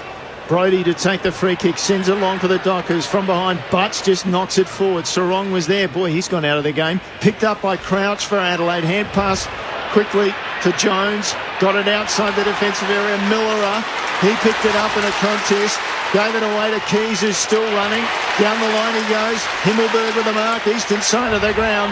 His straightening up kick was pretty good to Schomburg. Played on immediately inside 50. Shelley's out the back Deep, here. he's looking for Riley Thilthorpe. And Thilthorpe takes the mark. Shelley can wait. Thilthorpe, who's a number 2 pick in the draft a couple of years ago, will go back to stretch that lead to 4 goals for the Crows. Well, Rochelle was running. He was inside 50 all by himself as well, so he could have picked either target. But it'd be great to see Riley finish this one. Thilthorpe jogging in, leans back on the kick to the right, misses badly. Margin is 19 points in favour of the Crows. 11 and a half minutes into the final term on Grandstand AFL. Yeah, 11 and a half minutes to go. Fremantle are good enough. They're still, the margin is not insurmountable. On the text line, Wingman's side, it says, great game in all caps as Luke Ryan bangs it out of the defensive goal square into the square. Big collision in the contest. Smith's a bit ginger, and there's a throw going the way of the Crows, rather. I think he's got cramp by the looks of it. Still on the deck is Brodie Smith as O'Brien hands it off to Schomburg. Wheels around just outside the square, but the pressure from Schultz was enough. Forced a turnover. Josh Tracy has it far from home, and Smith is in the hand of the trainers here. Get Josh Money to keep an eye on him as Tracy heads up the western wing for the Dockers. Rising across, nearly brought down from Dawson. Switkowski was there to Crum, sold some candy, hands it over the top to Banfield at left half forward. Into the 50 he goes, looking for Frederick. The Crows have numbers though. Brown across the front, knocked it down to Smith, who stayed out there. Gives it to Scholl and ships it to Miller, who marks in defensive 50. Just holds it up. Scholl further out on the eastern side. Runs for him and receives now the pass.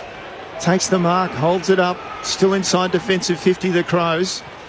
Attacking the Riverbank stand into the ground in this last quarter. Down the line goes the kick, and Chapman comes to the front and takes a nice mark. So it's between centre wing and half forward for the Dockers now. Chapman called to play on, sends it high. Shallow entry, inside 50. Henry came, he was spoiled, and then there was a high tackle on Sarong. He was looking for it, and he received it. And Luke Brown, the offender for the Crows. So Sarong will go back and have a look.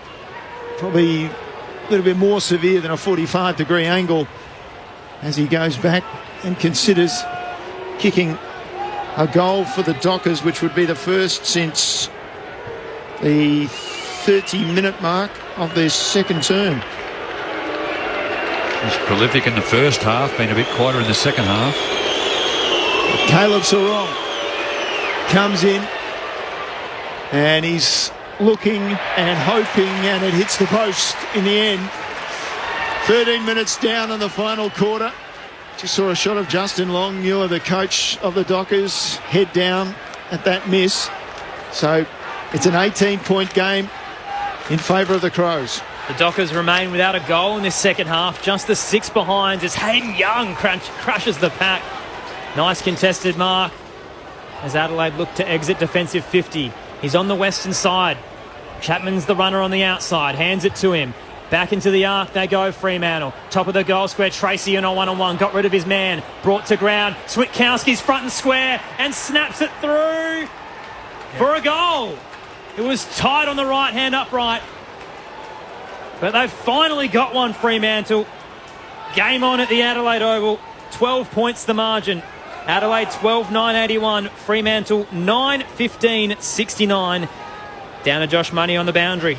Dr. Jamieson was spot on with Brodie Smith, nothing more than cramp, and he's certainly not alone. In these conditions, players have been virtually worked on for the entirety of this second half. Some very sore muscles down here. Can you recall on Thursday night, it was Carlton and Richmond, the young lad from defence for Richmond. He just couldn't walk. He's like he was cramping in his calves and his hamstrings and his arms. The poor bloke was sort of stuck like a scarecrow for about 2 minutes. 15 minutes down in the final quarter. Still 9 minutes. Still plenty of time for both teams. Adelaide wouldn't want to just try and save the game from here. Crowd trying to ride them home in the middle. Neither ruckman really got a touch. Mundy's been brilliant. The veteran gives it back by hand to Brayshaw. Went wide with a kick. Tucker was out there. It bounces away from him for the Dockers towards the boundary line. And then he chases down Saligo to tackle him over the line. And we'll get a throw in right half forward for the Dockers, attacking that cathedral end of the Adelaide Oval. Big crowd in. Unlimited numbers here this afternoon. Well, other than capacity, but it's not quite full. There's about 35 in the house, I think. We'll get a number soon. O'Brien tapped it down. Brayshaw was there, but overran the footy. Crouch had some time to get back on his feet, kick it around the body up through the eastern wing. Fogarty gets away from Cox, paddles it to himself, sliding to ground, couldn't gather cleanly. Clark pops it up towards Chapman. Handball is smothered though by Fogarty. Great second effort. That's what Crows fans want to see. Dives onto the footy and wraps up Chapman. Ball up to come. Left half forward for the Crows. Up by 12 points. It's a good second effort, isn't it? Second and third. Big forward. Probably not the key forward, but second or third. And we know he's an impact player, but like to see him in it more often than he is. Clark off the ruck contest. Couldn't get a kick away. Umpire called play on. Picked up. It goes to Hinge. Short pass finds Rowe. That was just the bare minimum. Hand pass came out, and then the short pass from Miller, it was at the end, who got it to Rowe. 35 out, the man on the mark. So James Rowe has been good this afternoon. It's kick two. Crossy, yeah. Josh Gibcus was the player that I was referring to, who they just drafted last year. So Rowe starts his run in from inside the centre square. Few steps and now crosses over the 50. In he comes, virtually straight in front. Not happy with the kick off the boot, and it does not come back. Hooked it a little bit, minus score. He's left holding head in hands. Adelaide stretched the margin by just the 1 point. It's a 13-point game as we cross over 17 minutes in the final term. 3 majors needed by Fremantle if they want the win here. Akers exits defensive 50 to Banfield. Marks on the western side, just short of the benches. Just polish is what both sides need at the moment. Adelaide have missed 3 easy goals in this quarter. Went short to Logue, it wasn't 15. Called to play on, back to Banfield. Up to left half forward, big rise from Schultz. Did enough to get a hand to it. Down to Lobb, put it in front of Switkowski. Walters burst through, gave it to Schultz, who's brought down by Jones. Inside attacking 50 for Fremantle. Adelaide can mop it up. Philthorpe throws it on the boot, but it's cut off by Meek. 203 centimetres. You need more height on the kick. Meek spots a target inside. Leading out was Sarong, but cutting it off. Matt Crouch. Free to Freo. Sarong. He was taken out. Shepherd, was it? Yeah. Gee, you can't hear the whistle in the crowd at the moment. Sarong hands it off. Ryan's coming through. He loads up from 55. Plenty of distance. It sits up on the goal line and bounces through on the right-hand side for a minor score. Back down to a 12-point ball game at the Adelaide Oval, approaching time on in the fourth. Great to have your company on ABC Radio and Sport Digital for Grandstand AFL. Well, Freo have just got to keep getting it in. Keep whacking it in there and ask a question. They were still going too slow. They actually had 2 one-on-one opportunities there to get it in, but went slow.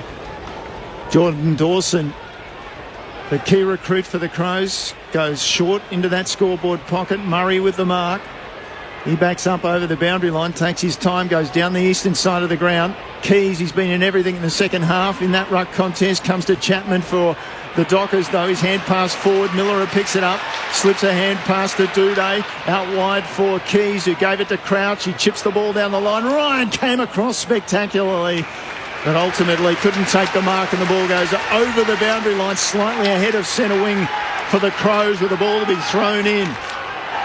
Last 4 times these two teams have played, they've got a history. I think the biggest margin might have been 20 points. Other than that, it's been a couple of points and 2 goals. So it has been close. Phil Thorpe wins it down in the Ruck contest. Crouch gave it back to him, barreled it up towards left half forward. Pearce spills the uncontested mark. Brayshaw over around the footy, but Tucker can mop it up for the Dockers. Gives it off to Tucker gives it off to Sarong. Now Switkowski through centre wing, hands it off to Meek. Back to Brayshaw from centre half forward. He'll head to the top of the goal square and spots Rory Lobb, who got away from Jordan Butts. This will make it interesting. Marked right in front, 10 metres out. Rory Lobb should easily convert his second. Still 5 minutes to play. Takes his time. He can't afford to mess this up. Lobb from 30 comes in and has 2. 1 goal the margin at the Adelaide Oval. A thriller in round 1. Time on in the 4th. Fremantle 10-16-76. Adelaide 12-10-82. And for those who want to know exactly how long is left, 5 minutes are on the clock. Rory Lobb, he's been the target up forward, started up there, 2-goal 3 for the day, spent some time in the ruck, but Jordan Butts has been good. Nick Murray outstanding in defence to be able to get away from his immediate opponent and go and help out. But again, we talk about the ability to get the football in there quickly. Jordan Butts just found himself in front, lost the body of Lobb, and his height was too much in the end anyway. Well, they were clean and they used the numbers well. It was always an extra number, Freo. They didn't just blaze away. They used that extra number to get that deep entry.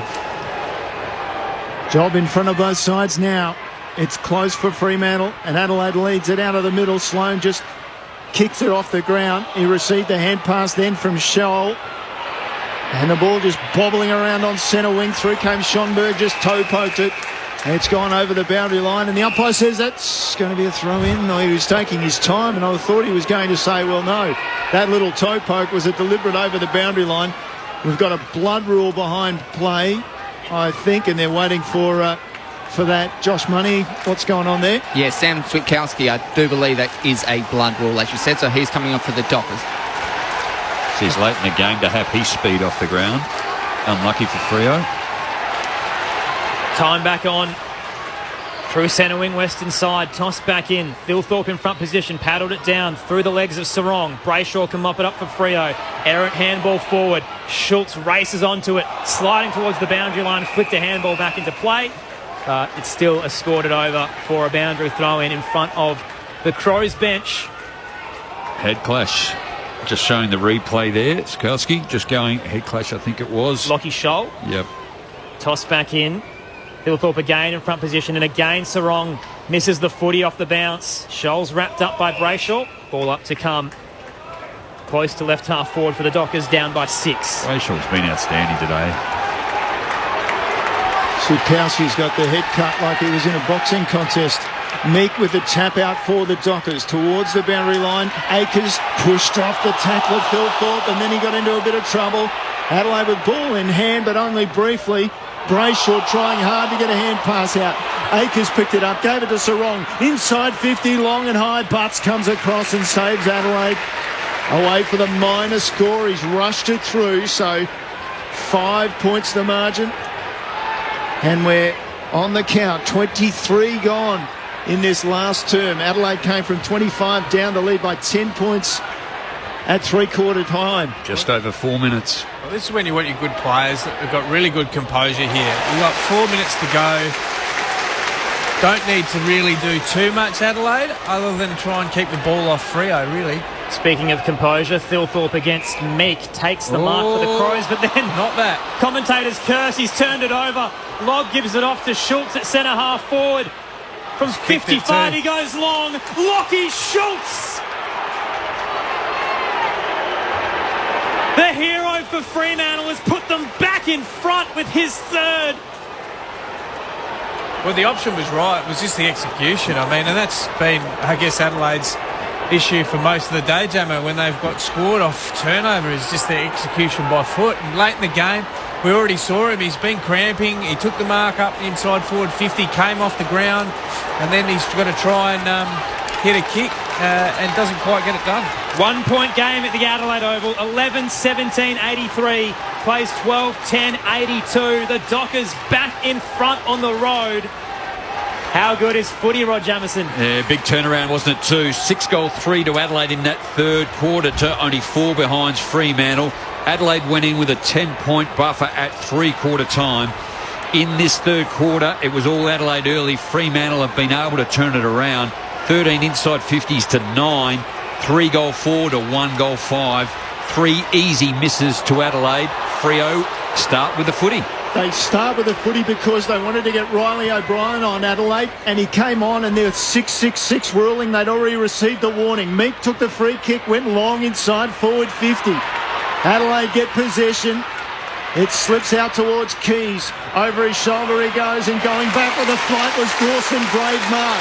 Adelaide need to move the ball. Dawson plays on. Quick hand pass wide he goes. Rowe on his non-preferred left foot. Dodges around. Ryan corrals him. And then he kicks out on the full off his left foot. Well done by Luke Ryan.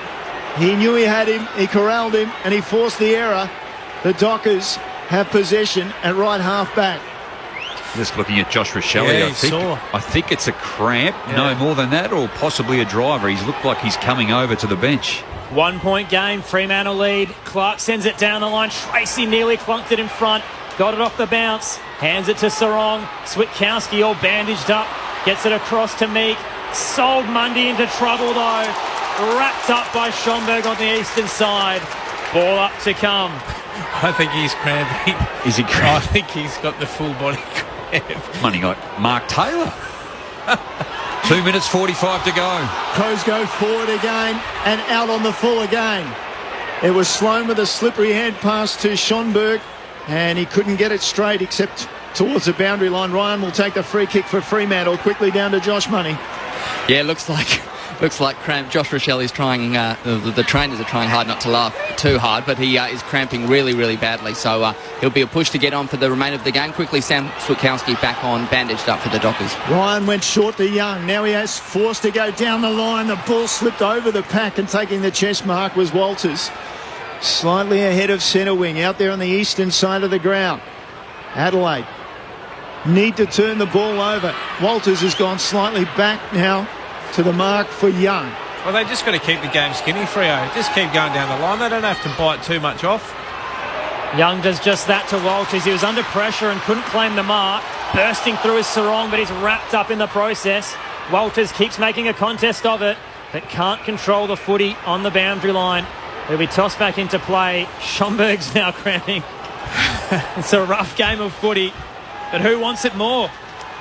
1 minute 50. So they've thrown lob behind the ball. Nick Murray's now gone down, man him up to make it even numbers ahead of the ball for Adelaide. Ball back into play. Keys at the front of the ruck contest, down to half forward with his kick. Himmelberg keeps it in the area. Crowd wants a free kick. In comes Switkowski, went to the boundary with his hand pass, didn't get there. Sloan tried to get it forward, came off numbers. Schomburg, was he taken high? And the umpire said no, play on. And now he's seen a free kick. It's interesting, wasn't it, too, because the umpire at the far end called it, main umpire didn't. Plays on Schomburg into the 50. Early rise from Phil Thorpe. Spilt down to Clark, who just clears it. Panic kick. Absolute barrel. The Crows sitting back through Duday. Walters on his tail. Hands it to Smith in a 1-2. Now Duday through the square. Goes long towards the arc. Players everywhere. Rise from Dawson. Brought it down. Quick kick from Schultz. Errant and inaccurate. Brennan Cox sitting back in defensive 50 will intercept. That may be enough for Freo. Under 1 minute to go. Cox went wide with his kick. Schultz is under pressure as Chapman went short to him, but Schultz is cramping now, taking his time getting up. In fact, it's Brayshaw. So Brayshaw goes back, Sloan on the mark. He's called to play on. Forced to kick high down the line. Last chance for Adelaide. Mark taken. Still time. Duday has it. 30 seconds. He's on centre wing. Oh, now he's run himself into trouble. Outside hand pass to Scholl. Forward hand pass. Off to Rowe. Rowe belts it inside forward 50. Fogarty being held. Umpire called play on. Pearce got it. Taken down on a tackle. Went straight to the boundary line. And we'll get a ball in. Not much time left. Last roll of the dice coming for the Crows. 17 seconds. Well, now what they're going to do is Ned McHenry. He's the one. He's just got to try and get through this stoppage at speed and see whether he can just draw a free kick. You can see Fremantle open up a big gap here. 17 seconds. O'Brien taps it down. Coming through. Switkowski turned it over. Fogarty got it to Keys. Threw it on the boot for the win. It's knocked down in the goal square by the Dockers. Cox hands it over the top to Lobb. Caught in a tackle but got it to Chapman. Clears defensive 50. Fremantle win. They hang on in a thriller at the Adelaide Oval. Adelaide came and came and came. But the Dockers, with an outstanding victory on the road, they set up their charge towards the top 8 with a massive win at the Adelaide Oval. Fremantle by a point.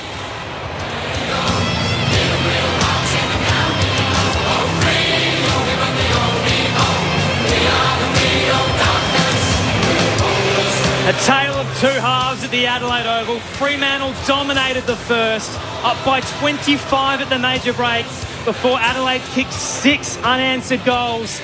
The Crows led by 10 but couldn't hang on. A late surge from Fremantle and Lockie Schultz's match winner from outside 50 gives them the early win in season 22.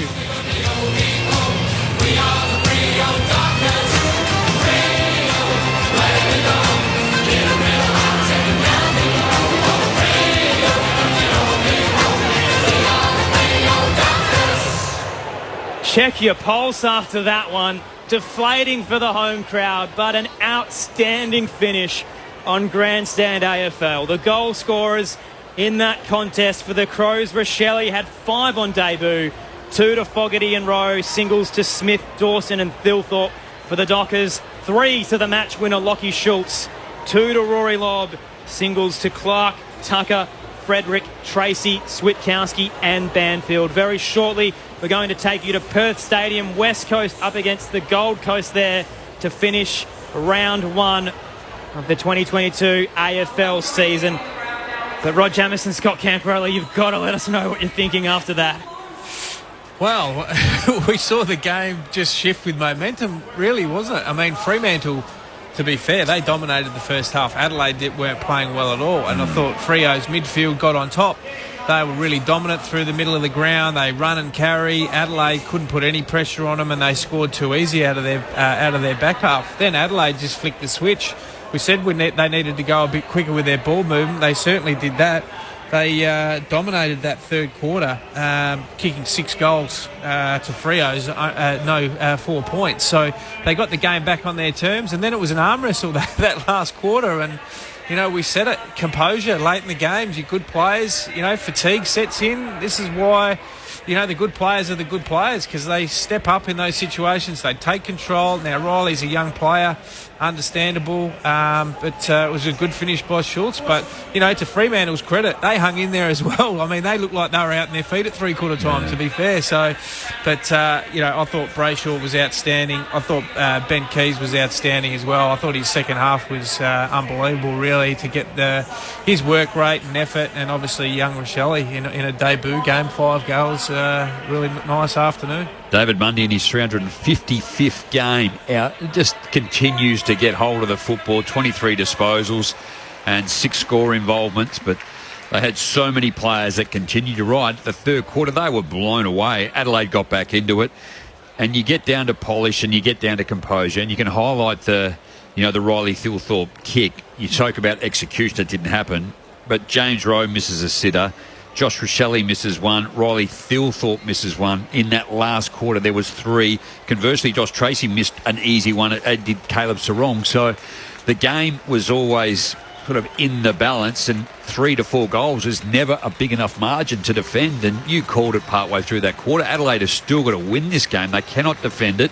They had to play away, and they just weren't able to finish it off. And the defence of Fremantle, particularly in that last 4 or 5 minutes, and even that one right on the line. It's unbelievable. Oh my Chapman's gosh. actually, like, he only had to hit that through, and it's a draw. It's Yeah. a draw game. Well, I'm not sure whether he actually thought about it and knew the time in the game, and he just got his fist to it, and it happened to bounce forward. Totally. Or he just sit there and go, or he was smart enough. Let's give him some credit that he knew that it was a point and he couldn't knock it through. But what a finish! Yeah, no, incredible finish. So look, again, it's a Fremantle, a huge win for them on the road. Again, another tight game, which they do have with Adelaide, and they have got a reasonable record here in recent time overall, probably in favour of Adelaide, and now they head home and have 3 games where they can just settle down.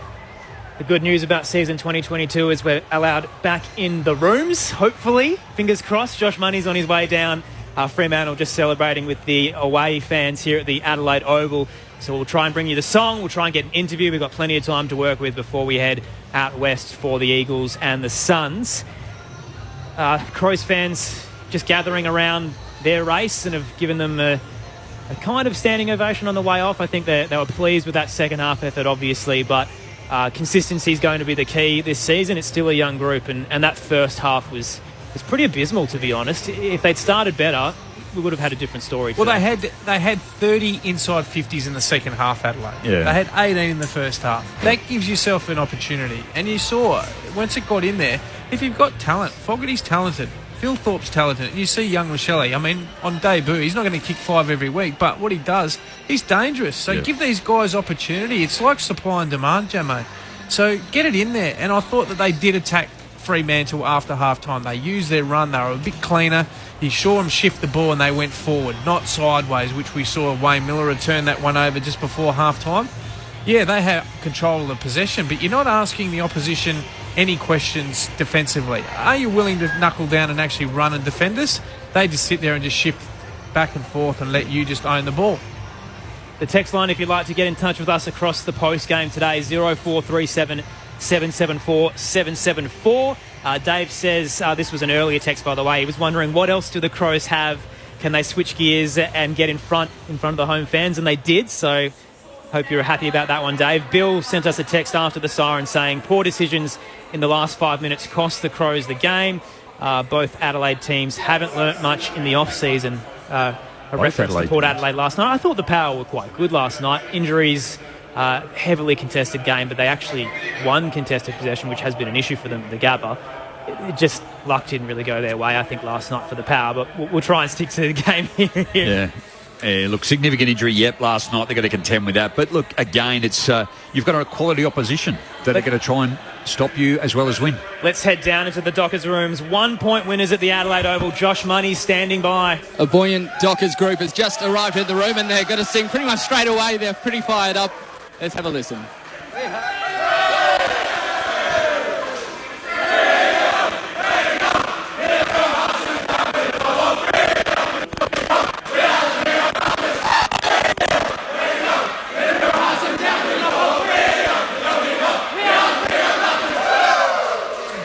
Jordan Clark and Will Brodie with some serious Gatorade showers. We'll be back with an interview hopefully shortly.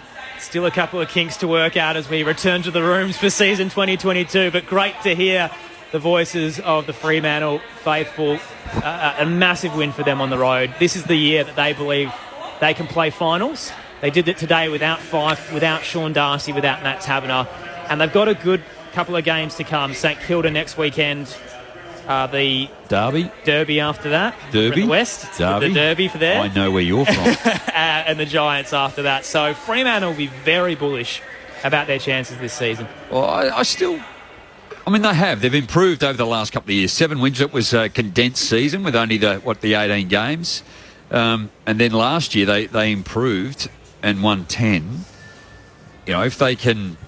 Look, I guess on the surface, it's hard to tell in terms of form after one round as to how they're going to go. But, you know, if they can go 2-2, 2 or 3-1 or something like that before they start to really hit the road after the first 4 rounds, I think the Derby could go either way. And they've certainly got some quality in there. And the other players to come back in, I think Taberner is a huge target. You add that. I mean, I don't even know. You have to sit down and have an assess as to who would come out of the team. I thought their back line was really settled today. I was quite comfortable with the way that they played, and there was nothing glaring that they feel, gee, there's a deficiency there. And their speed and their midfield and the way that they clear, I think they're a reasonable side. How about Lloyd Meek? Did he hold his own against Riley O'Brien? I think, to be honest, the last time I checked the stats, he actually beat him. Hit-outs 32 to 26. There you go. And had 9 to 8 hit-outs to advantage, so he did his job. His 10th game at AFL level, and he's beaten the Crows' number 1 ruck. Just go back to that if you wouldn't mind. Sure. I was just going to have a look at the, when you pulled up there, the clearance work, the first to get their hand on it. You had Andrew Brayshaw, Mundy, Brodie. They were the first 3, Freo and significant 9, 8 and 8.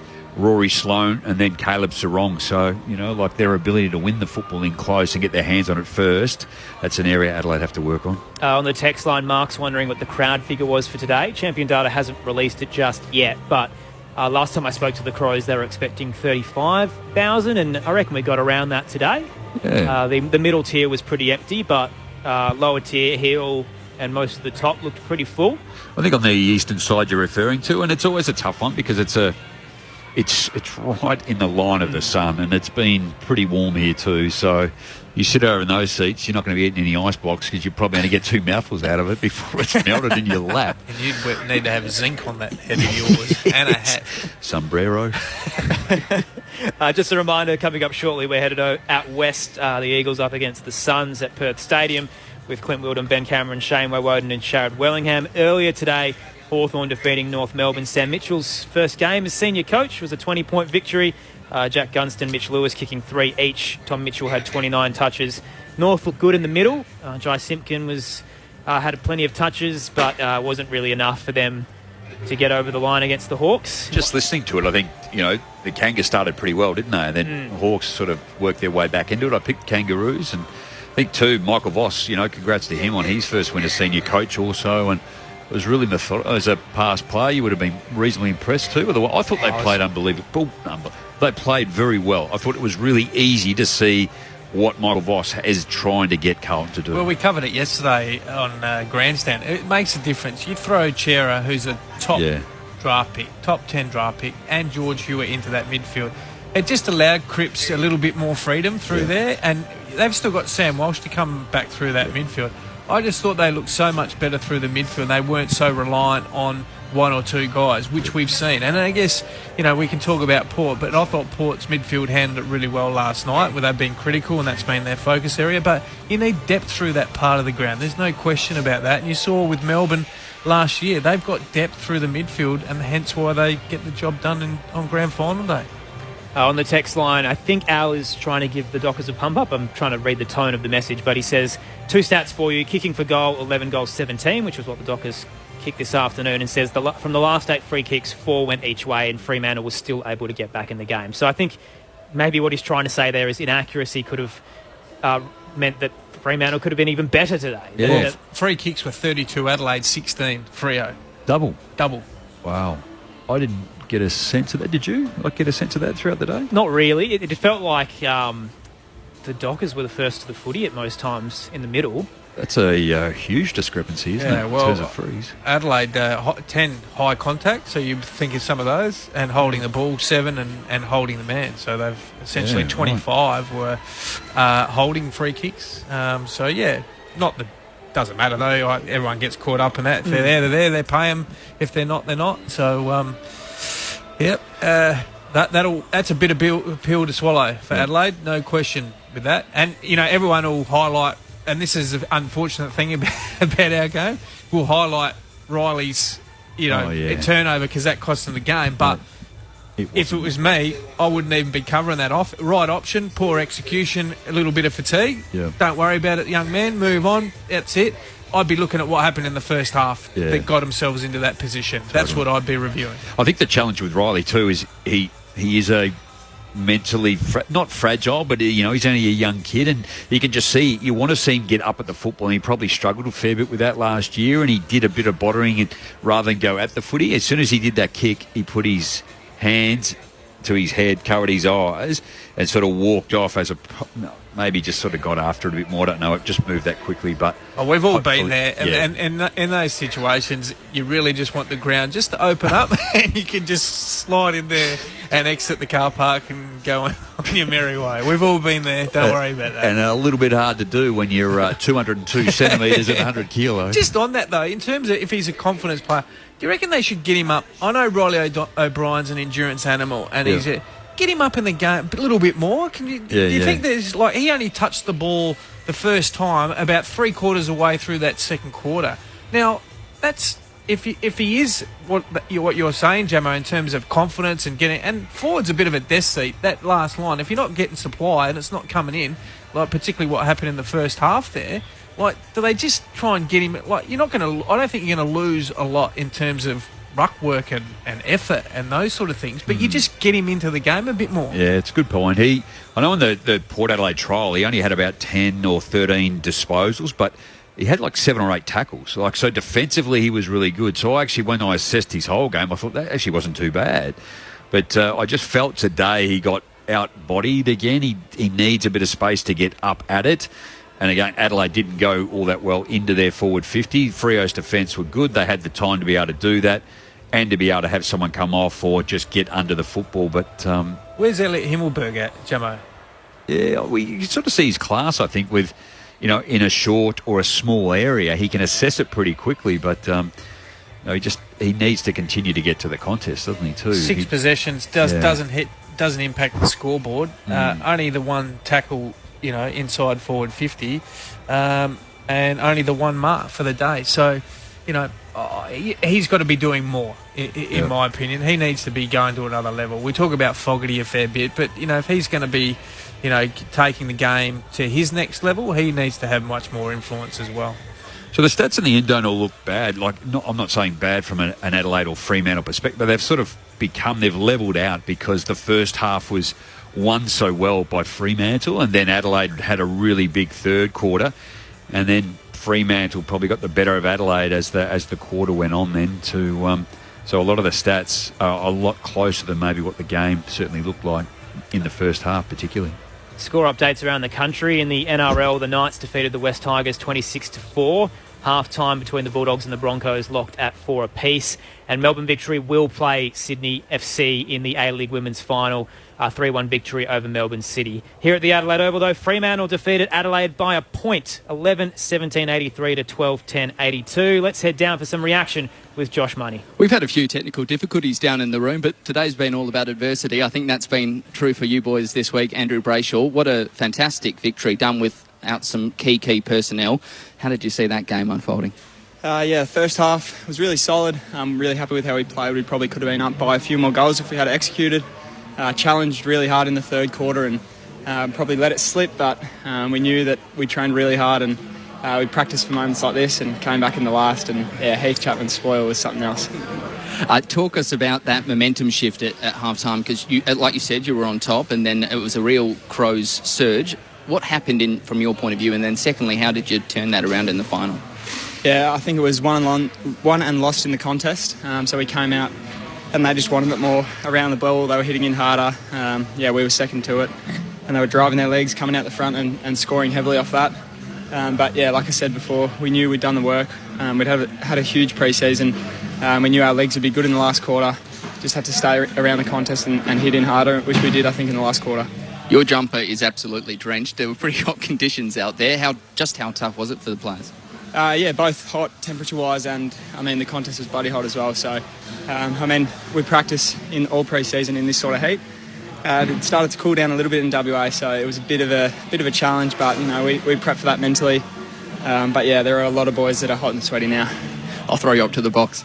Thank you. Andrew, Rod Jamieson, congratulations on your own game too. I thought Will Brodie's game as an acquisition player to the club, he's going to add to the midfield. Yeah, for sure. He's come in and just wanted to really learn and impose himself on the footy. He's been a beast at training and has earned his spot in round one and showed us why today. He was really strong and he's a really big body who can hold his own in there. What about your first half? I just thought your ground ball gets, your clearance work both by handball and by foot was exceptionally clean. Yeah, well, we've done a lot of work on that, a lot of midfield craft. Before trainings, we pretty much get all our midfielders in with Joel Corey, and he runs touch beforehand. So being clean around the contest and that stoppage is something that us mids try and pride ourselves on. We were having a bit of a laugh up here too earlier. Michael Frederick. Who would be the quicker of the two, Liam Henry or Michael Frederick? Oh, yeah, they're both bloody lightning. We like Blistering. to let them run up the field and then put it over their head so they can run back onto it. We saw that a few times, and I'd probably go with Michael Frederick by nose. That's what we thought up here too. Good choice, Andrew. Scott Camperelli here, mate. Congratulations on your performance and the team. I was just interested, I guess you had 3 big outs and 3 quality players in Fife, Taberner and also Darcy, who's the best and fairest winner for you, and obviously a key component to your midfield. I thought Lloyd Meek did a really good job today against Riley. Yeah, definitely. He's had a huge pre-season. Has really been challenging Sean during our team trainings, and yeah, he's such a diligent preparer. He knew what he was coming up against with O'Brien, and he really jumped into him hard and got some hits, especially around CSB, which was awesome. And then once he gets his hands on it a few times, his confidence builds, and yeah, I thought he was really solid today. And I guess the main score, I mean, Adelaide, from a clearance point of view, kicked 8 goals from stoppage, but you guys turned it into a turnover game, and that was something that Adelaide have been poor at previously. Did you focus on that and understand from last year that that's an opportunity that you may be able to get Adelaide this year? Yeah, I mean, and we stuck to it until really late. A few turnovers resulted in scores for us, so yeah, we were really trying to stay on our toes. If they tried to peel one off, be on our toes and try and cut that off, and the scores will come from that. Andrew Brayshaw's our guest on Grandstand AFL after the Dockers defeated Adelaide by a point. Andrew, you're, I guess, leading the charge in the midfield alongside Nat Fyfe these days, but Caleb Sarong now getting a chance to really be himself after playing predominantly as a tagger last year. What did you make of his game today? Yeah, he's another one that's super strong inside, super clean. There was a few times where he crumbed it and just drew, 2 or 3 guys, drove through the corridor, and then fed it off beautifully. So, he's a key part of our midfield and took another step forward today, I think. Sam Switkowski had that head clash late in the contest, but seemed to play out the game all right? Yeah, I think he's okay. He's a really tough bloke I don't think that would have affected him too much. He would have just been trying to get right back out as quick as he could. And Jordan Clark, coming into the side from the Cats, has he been able to bring any knowledge from a side that's been playing finals consistently for the past decade, a position that you now want to be in? Definitely. He knows what it's like to win and be a part of a winning culture. So he's been really trying to drive that and drive standards at the club. And we saw his attacking nature off half-back today. It's something really exciting that, we wanted to bring more run into the club and looked for that in the off-season. And I think we've got a really good one. Andrew, it's Neil Cross here. Can you give us a little bit of an insight as to how your pre-season was in Perth with COVID starting to come in and the precautions you have to take? And are you always looking over your shoulder over there now, or you just try and take whatever precaution you have to take? It's really tough. COVID's just starting to ramp up in WA, so we're trying to view it as we're not trying to get COVID. We're going to try and play the whole year out without a playing getting it, which is going to be really challenging and really tough. And I mean, some things are out of our control, but there are some things that we can control, like wearing a mask, staying away from big public events, and if that means that we get 1%, 2%, 3% up on the other opposition, that's what we're going to try and do. So there's a lot of guys, both staff and players, making some huge sacrifices, but it's going to be challenging. It's going to be really tough, but we're in it together. Well, that battle's gone on. I guess this is the 3rd year for you guys, or 3rd season as you go into it. You spent a lot of time away in 2020, away from Perth, and again last season at times. So mental health, how's that across the team, just as an overall picture? We've been challenged, like you said, the last couple of years, but it's really brought us together. There's a lot of guys, interstate players, like myself, who haven't really had the opportunity to go home and see their families, but that sort of galvanised us. There's a lot of guys that are in that situation, but we're here to win games. We're here to be a great footy club, and we've made those sacrifices together, and it's brought us closer together. We've been able to train in the off-season together, pretty much because we haven't been able to go anywhere else. So it's sort of brought us together as a group, and we're trying to see that as an advantage. Andrew, thank you for your time. Congratulations on a thrilling win. We'll see you next weekend against St Kilda. Thanks, guys. Appreciate it. Andrew Brayshaw down in the Fremantle rooms. Good enough to join us. Outstanding performance for him today. 28 disposals, 12 of those contested, 7 tackles. He really stood up when they needed him because Nat Fyfe wasn't there. Oh, look, he's a player that's going to get better as he matures as well, if he's not, certainly one of the better midfields in the competition. And I'm always intrigued by the amount of travel that Fremantle and West Coast always have to do, and the significance of that being based here and having only sort of travel there maybe once a year, and then the other flights are only 1 to 2 hours. But for them to do it every second week, it's huge. I think to Andrew's point, the one thing, Crossy, I think that's significant is, these guys have been able to keep their jobs as well for the last 3 years. So it's actually been good for them to stay together and be as tight as they are, as it can, I guess, as crippling as it has been, not to be able to just do a normal thing like go to a shop and have a coffee either too. So to be able to continue on with their job and play the way they are. So it's going to be a big task over there, particularly with the way Perth's been in the past and where it is now.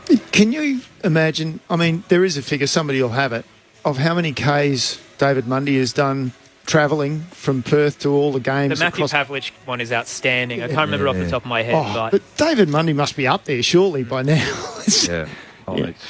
Don't feel too sorry for him. He's probably got a couple of first-class tickets with his frequent flyers and stretch the legs out by the end of the year. Yeah. With you for a couple more minutes. So, ABC Footballer of the Year votes. You're 3, 2 and 1. Caught you off guard there, Jamo. Okay, so while you're thinking about that... Campo's got it. He's onto it. While you're thinking about that, last year, ABC Footballer of the Year votes in this corresponding match, David Mundy, Andrew Brayshaw and Luke Ryan. Now, where are we going this year? Well, it was a game of two halves, so it was really difficult because it sort of ebbed and flowed. I start with Josh Rosselli, 5 goals for 1 vote. I thought he was outstanding, and obviously without his contribution, and obviously, from a debut game, outstanding. I gave 2 votes to Andrew Brayshaw. I thought he was outstanding. We've already heard his stats. And I gave 3 votes. I thought Ben Keys was the best player on the ground. 37 possessions. What do you have? 4 clearances, 12 score involvements, and 8 inside 50s. Particularly the second half, I thought he was the best player on the ground. So 3 to Keys, 2 to Brayshaw, 1 to Rosselli. Over out west, they do the Jeff Christian medal, which is the best of the WA players. So 3 to Brayshaw for that. Who's your next best 2 for the Dockers?